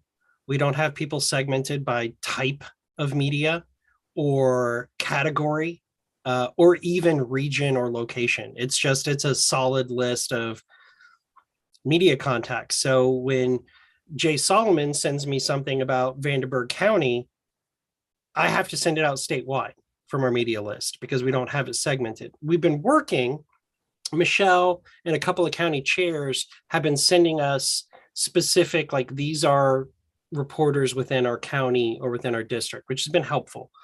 But there's no real way to segment it within MailChimp. It's very difficult. We also can't do things like send out press releases for our counties or districts. So when I sent out the press release for Hamilton County, or I think I did one within the past couple of months for Allen County. I think it was Allen County. Maybe, I don't remember. It was up there somewhere. It actually comes from the state party and not from the county party. And the contact information back is coming to the state party. So we were talking about that. And I said, I encourage everybody to send out a couple of press releases every month, whether it's our candidates, our county parties, the district, the state party. We should have something that we're talking about in the press or responding to a couple of times a month. And he said, they were trying to emulate us in that effort. But there was a company that he had looked into called Agility PR. And Agility PR is not a press release service. Like, you may be familiar with companies like Newswire, where you enter in your press release, you hit send, and then they send it out to just media contacts, everybody in their list. Instead, it's actually a media list company. They develop their own internal media lists. They research reporters, publications, influencers, bloggers, radio show hosts. They put them down in categories. And now you have access to all of them, and then you can send your press release through their system to them. They have one of the best open and response rates because reporters have now, and I reached out to a couple of reporters that I know, journalists that I know, and said, what do you think about this company? And they say, oh, their stuff comes right to us, and actually commented to me that when I send them a MailChimp thing, it always goes to their spam folder. So our press release always goes to their spam folder, even though they know this. So we were kind of talking about that. So the system is expensive. It's about $5,000 a year. And Steve Nicalia and myself and Whitney Bayou as the Texas chair worked out an agreement with them where we would basically, it costs a little more to have all three of us on there, but we're going to be splitting one account or can split one account, but we have separate logins. So they can't see what we're doing and I can't see what Texas or California is doing. But what this would allow us to do is to send, and I'm going to show you guys a little thing here in a second, but what it would do is it would allow us to be able to send targeted press releases based off of the type of reporter. And we can also add our own too. So if somebody's not in there, we can add them, and then we can actually request that they do research on them to get better statistics about that reporter or journalist or influencer. But so now I can send direct to our targeted list. It can be done by congressional district. It can be done by region. It can be done county. No, there's not a cost per send. It's not like the PR services or Presswire or anything like that. We can do by segments. There's all kinds of different things, and it's all templated based. So we can send out by candidate, and it looks 100% like it came from the candidate, by county party, by the district, or by the state party. So we can break it out and do it however. I've talked to Michelle, our comms director, and she's totally on board with us setting it up. So you send from your county party or your campaign, you send her the press release. We already have the template saved. We already have the distribution list saved. She just loads it up and hits send. She's absolutely willing to take that on as job duty. I would be helping her, and so would Chuck Pullen as part of the comms committee. So the three of us would be able to rapidly respond to your press release to be able to send it out for you and have it actually look like it came from you in your county party or your campaign, and all of the contact info goes back to you. So they're not going to be calling me to get a comment. They're going to be calling the candidate or the county chair or the district rep. So I wanted to show you guys, I'm going to do this one instead of the slide deck. Actually, I'll start with the slide deck. I can't zoom in, so I hope you can see the screen fine. Ooh, I need to learn how to use this. The important stuff, like here, we can send out branded press releases for the LPIN, the district, the county affiliates, and the candidates. Again, it looks like it's coming direct from them. It doesn't look like it's coming from us, which looks more professional. We can do it by area, by content, segment the journalists by news. We can, when we're searching for, and I'm going to get to the kind of like the bigger, more important features. They don't use third-party data, which is the thing that's important. So the list brokers all use third-party data that they just combine together. They actually have built their own list. So they reach out and contact media. They contact the influencers. And then when you're searching, I can just do all media in Indiana, or I can do, like if I wanted to search for political, people who cover political, it will actually pop up and give me other areas that are similar to political. And then I can enter in a keyword. So like one of the things, the thing that I did the test for in their demo area when they gave me a demo login was I searched for reporters, influencers, all categories and topics within Indiana who had, and I used the keyword property tax. And I was able to find a list of every influencer, journalist, reporter, commentator in Indiana who had published a piece that included a discussion about property taxes within the last 60 days. So now I know I can send a response to them as the state party about our property tax position because I just found them. They just wrote about it in the last 60 days. It was really cool to see that. And the best part is in the search results, I can actually click and go and look at their article. I can actually see what they wrote. So I can see, is it like somebody who's like, just shut up and pay your property taxes, you whiny kids? Or is it, as it should be, people in Indiana writing about how awful our property tax system is and the assessment process is corrupt as can be, and that there really aren't any property tax caps because they can just raise your assessed value. Likewise, when you're searching for the media, you can actually see who the contact is, get information about them. And down here on the right, when you highlight them, it has all of their demographic information, who they write for, their average reach. And it's not just Indiana. We actually have access to national reporters as well. So like, she's a national political reporter. She's just based out of Los Angeles, but she's somebody that we can reach out to if we have a story that we think has national implication. We can include her on that list. You get the normal demographic or analytics that you get for most other searches. But here's another interesting feature. This is called the influencer streams. So I can put up to 4 keywords and you can change the keywords out whenever you want. Like in this one, the example is Libertarian Party. I can see everybody. This is actually the list of the reporters that we're following.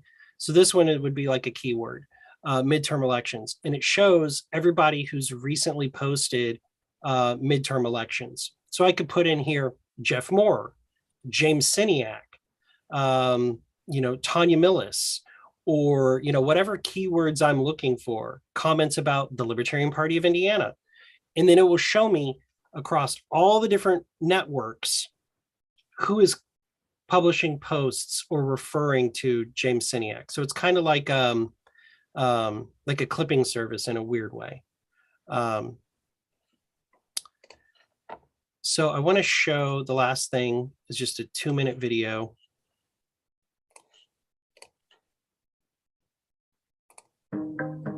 Gaining media coverage begins with finding and connecting with the right journalists and influencers. That's why Agility PR Solutions has created an easy-to-use media database that helps you identify and reach out to journalists and influencers with authority on topics related to your brand. Begin with a simple keyword search and search through billions of past articles for specific words that relate to your or your client's brand to pinpoint the most relevant influencers. You can also use our advanced search to search by beat, job role, location, media type, and more. Once you've found your influencers you'd like to reach out to, you can easily add them to appropriate lists for future outreach. Create as many lists as you need to organize your influencers. Select any influencer to see a detailed profile, including email, phone, social media contact details, their latest tweets, and more to enhance your outreach. Use influencer streams to see a live stream of social media conversations by keyword, hashtag, or handle, or to see posts of journalists and lists you've created in the past. Here you can see tweets as they happen for topics you care about and identify new influencers discussing things important to your brand. And we streamline your social view by only showing posts from verified journalists and influencers in our database, not just anyone with a Twitter handle. Once you've got a good contact list set up and you're ready to reach out with your latest story, you can use the distribution capabilities to quickly and easily create an email for media outreach. Create your email in Agility or pull in styling from a Word document to send a captivating pitch to intrigue influencers. Add images, attachments, or automate personalization by adding contact details like first name or outlet name. You can send the email immediately or schedule it to be sent at a future time. Once your email has been sent, check out how it performed and prioritize your follow-up by knowing who's interested in the content. See exactly who opened and click through on your email. You can also see which links were clicked by individuals to help you prioritize who to reach out to first. And if you're ever lost, you can reach out to your friendly support team directly in the platform by accessing the chat icon in the lower right corner of the screen. Ready to learn more about Agility? Sign up for a demo today.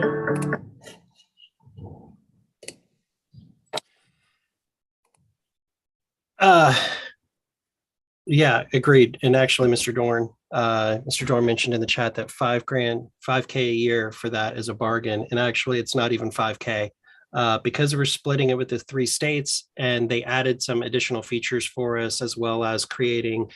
Basically, they're allowing us to have 3 separate logins and segregating us. So again, California can't see what we're doing. They can't use our lists or templates.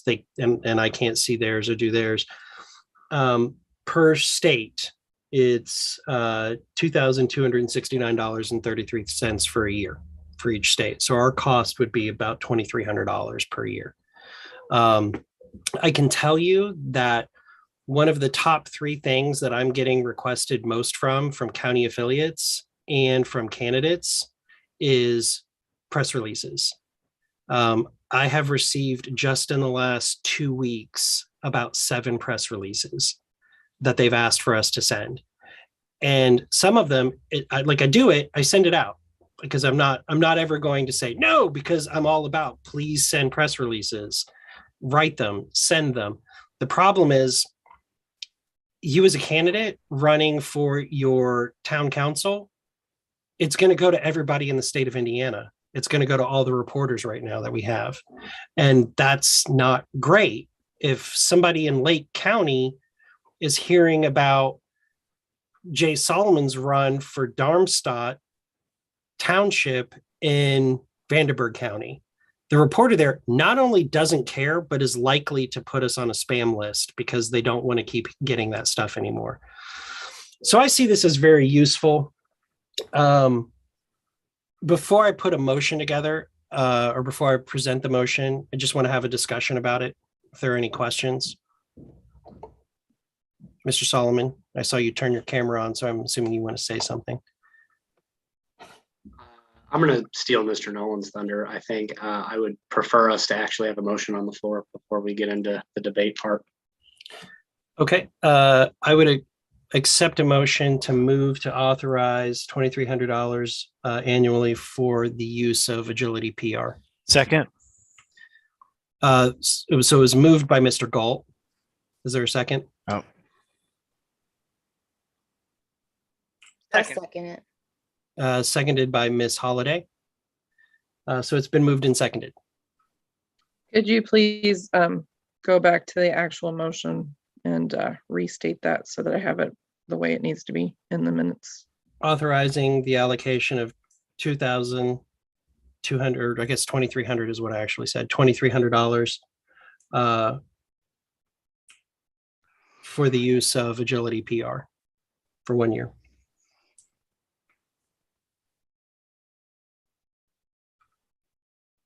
There are no caps on distro lists, Mr. Dorn.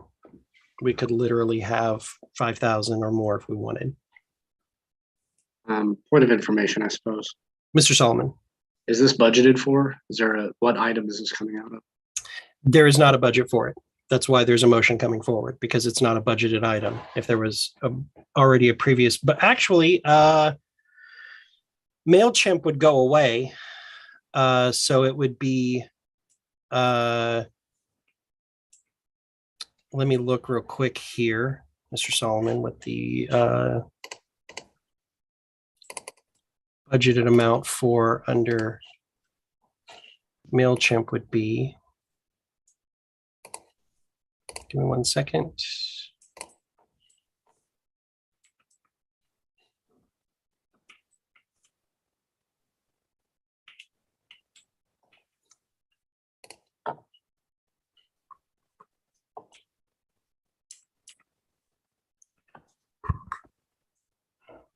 $2022 budget.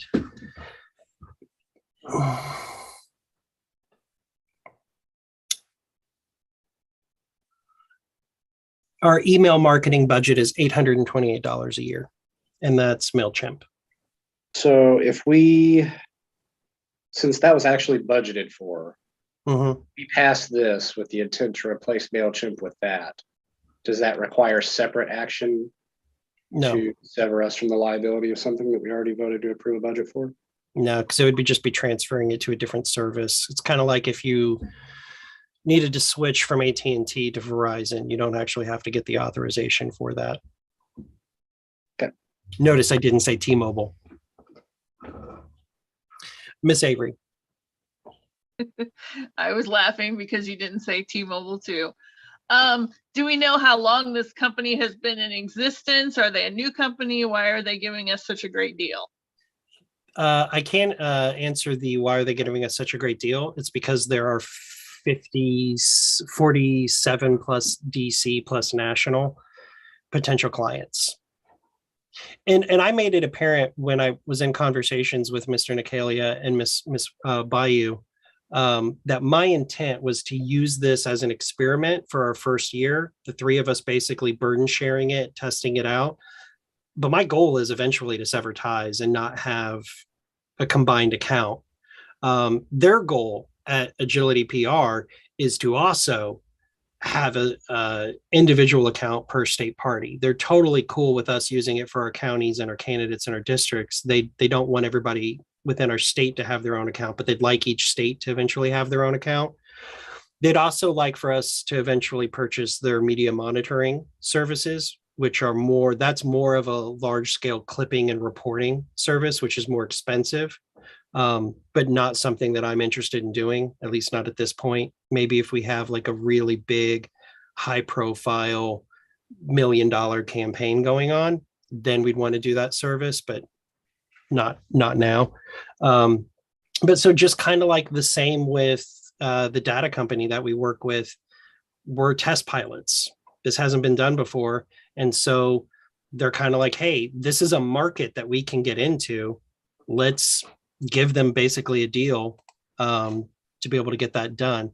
I know Agility's been around for a while. Actually, it might have been in that slide deck that I shared that I closed my window on. They've been around for a while. I just don't know how long. Let me look and see if it's in here. Nope. They're not a new company. Let me put it that way. But I don't know how long they've been around. 2003. Thank you. Yep. Mr. Schick. I might have missed it. What's the commitment? Is it an annual renewal? Would we renew it every year or what? It would be, so it's an annual, but it's a 1-year term. So we could renew if we wanted to. We don't have to if we don't want to. Does that make sense? Yeah. Okay. It's just, you said something about it being so much per year, but I wanted to make sure, is it for 1 year or 3 years or 5 years or what? It's just 1 year. However, they did say to us that if we wanted to renew as part of our trio, that they would allow that too. So if we did decide like, hey, there is a benefit, but we don't know if there's a benefit of going full on our own, the three of us could stay in it if we all agreed to. But we would also be able to leave and do our own thing if we wanted to. Any other questions or comments? Mr. Nolan?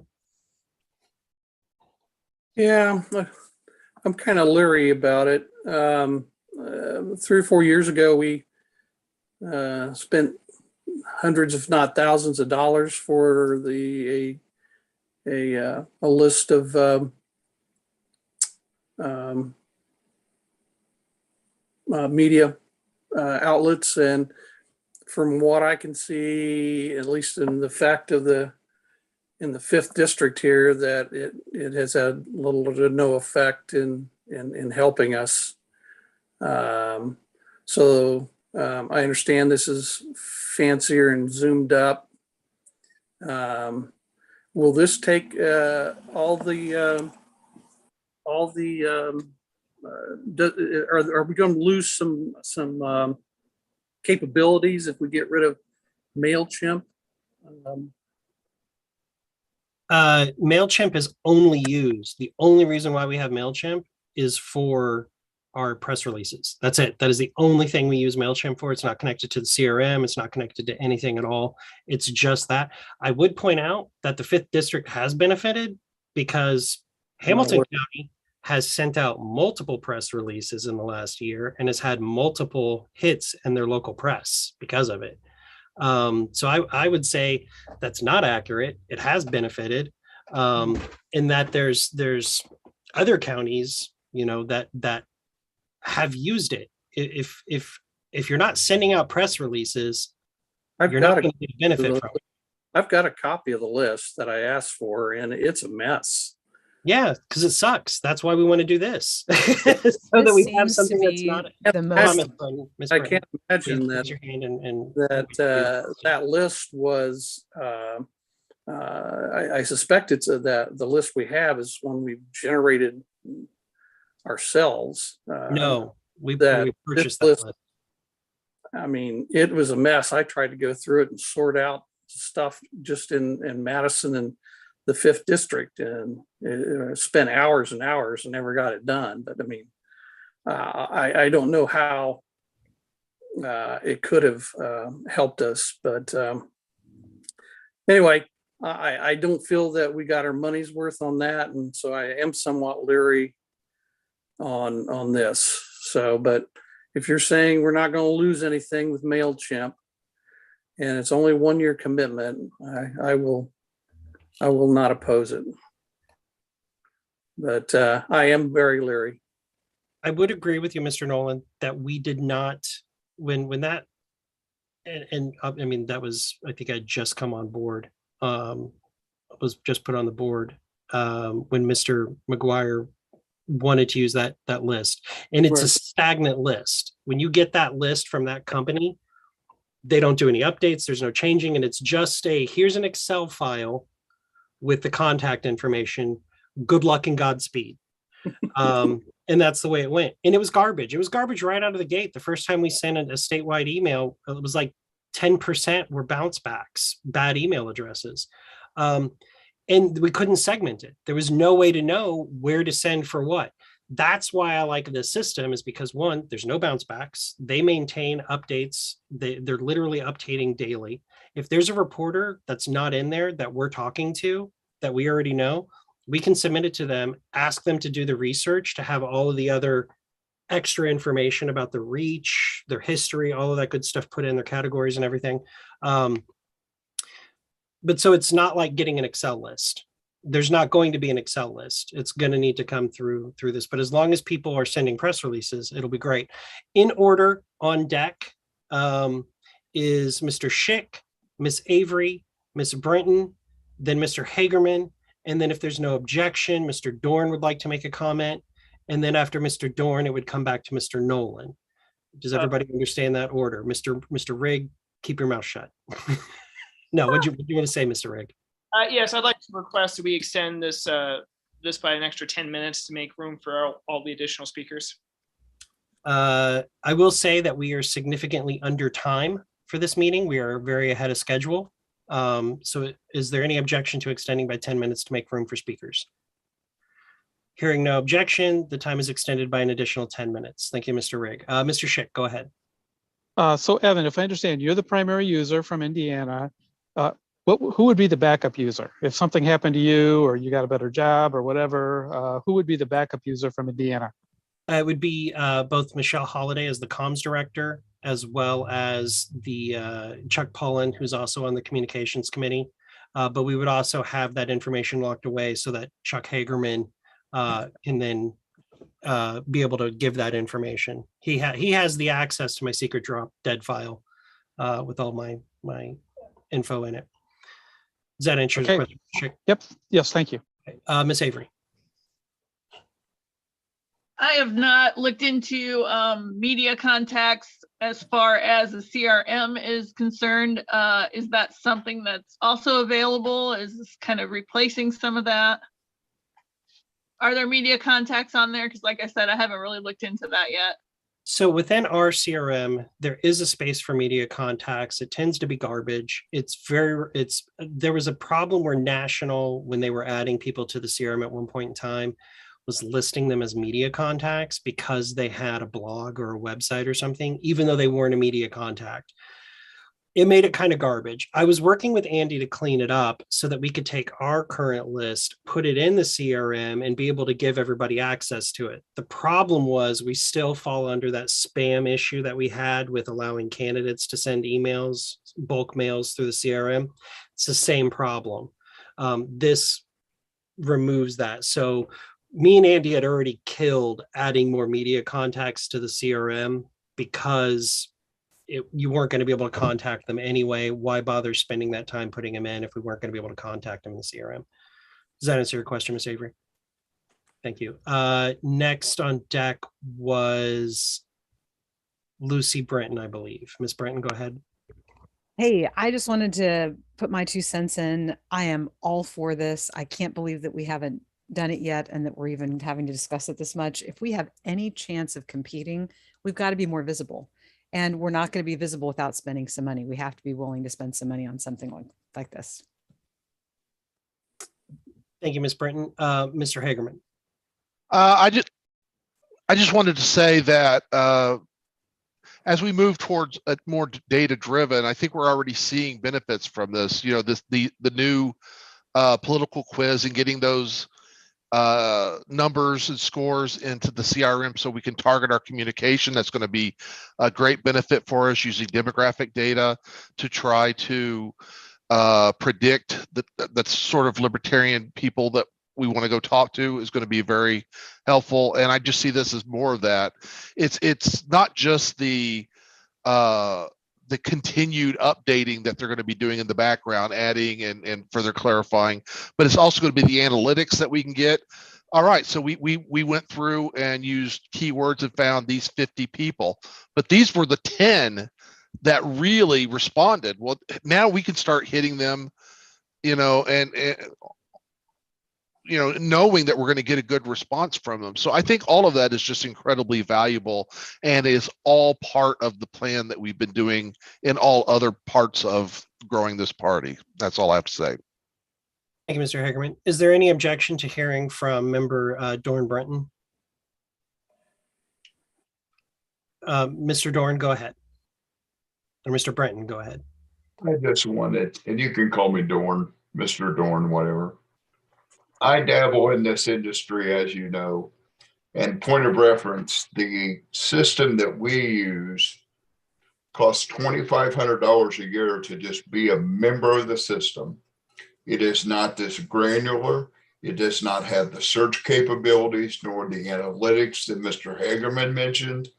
And it's $300 per press release distro. So by point of comparison, this beats the hell out of what I'm using, to the point I'm probably going to switch to this. And I just wanted to give you guys kind of a point of reference to what's currently available elsewhere, that this system would appear on every level to be superior. So that's my 2 cents. Thank you, Mr. Brenton. Mr. Nolan, you have the last comment from the galley. Thank you. I have kind of a 2-part question. Have you done the demo on it? And is Abdul on the list? Yes and yes. Okay. And actually, point of interesting fact, I looked up Rob Kendall. His new co-host is now listed too. And she's brand spanking new, and she's listed. So that was, I mean, that was some of the interesting things that I looked at. I looked to see our contact at the PBS station where they listed, because I wanted to find somebody who wasn't listed that I could be like, hey, what's the process for adding them? And actually the like 15 people that I have in my list that weren't ever on our list that we purchased years ago, that weren't on those lists, were all in the system. They were all there. I'll go ahead and recognize you, Miss Avery. Influencers were mentioned. How about podcasters?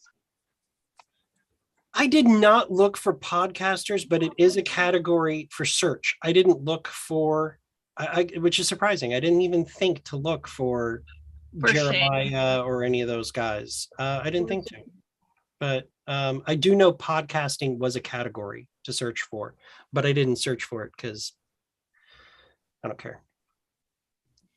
It's like, oh, you're a podcaster. Just kidding. I'm going to get hate mail over that. If there's no more debate and discussion, Madam Secretary, are you ready to call the roll? Yeah, let me finish getting it set up. Give me 1 minute or less. I'm timing you.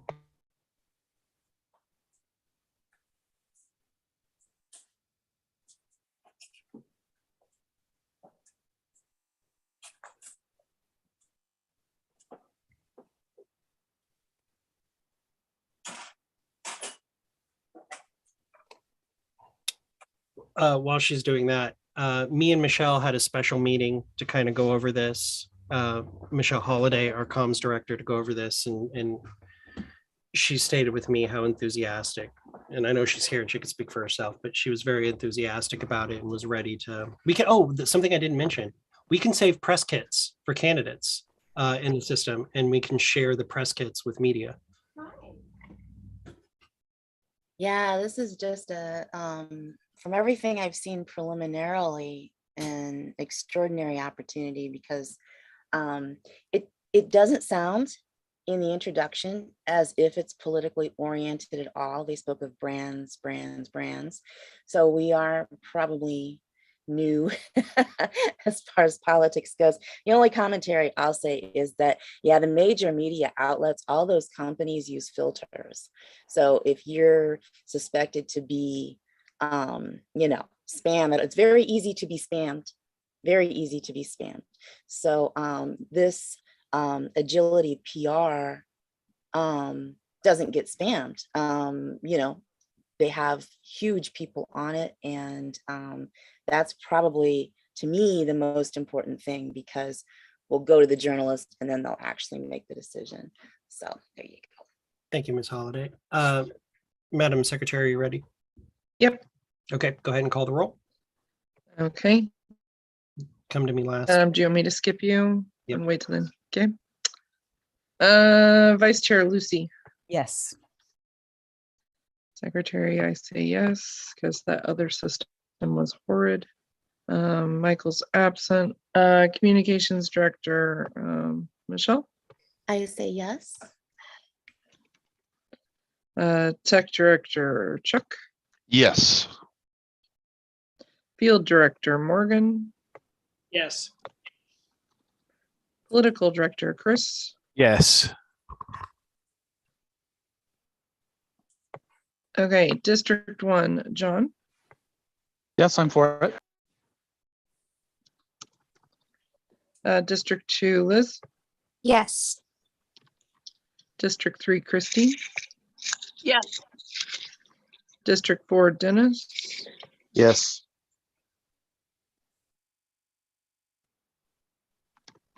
District 5, Greg Noland. Abstain.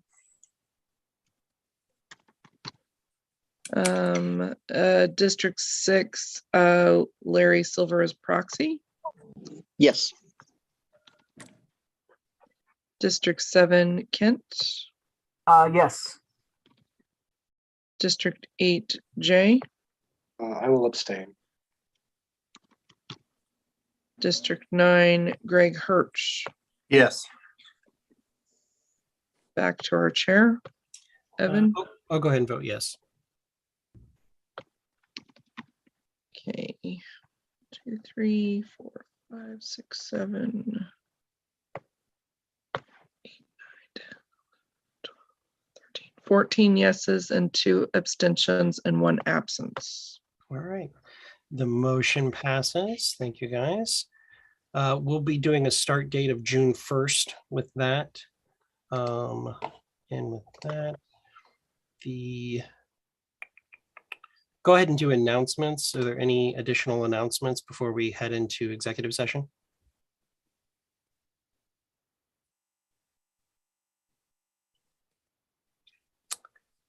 Okay, hearing none. Oh, Miss Avery, go ahead. Sorry. I just wanted to remind everyone again that tomorrow between 2 and 4, we are having an exhibition of candidates. It's in kind of a funky art gallery type building, and it should be a lot of fun. James and Jeff will be there, and Donald Rainwater will be there. Evan McMahon will not be there. So please come. No Evan. That's a reason alone to come. All right, any other announcements? All right, with that, we are going to go into executive session. The time is 1:23. And after that, we will be adjourning at the conclusion of our executive session. So we will be stopping the live feed and ending the Zoom video at this point. Just know that immediately coming from executive session, we will immediately adjourn. So with that, thank you, everybody.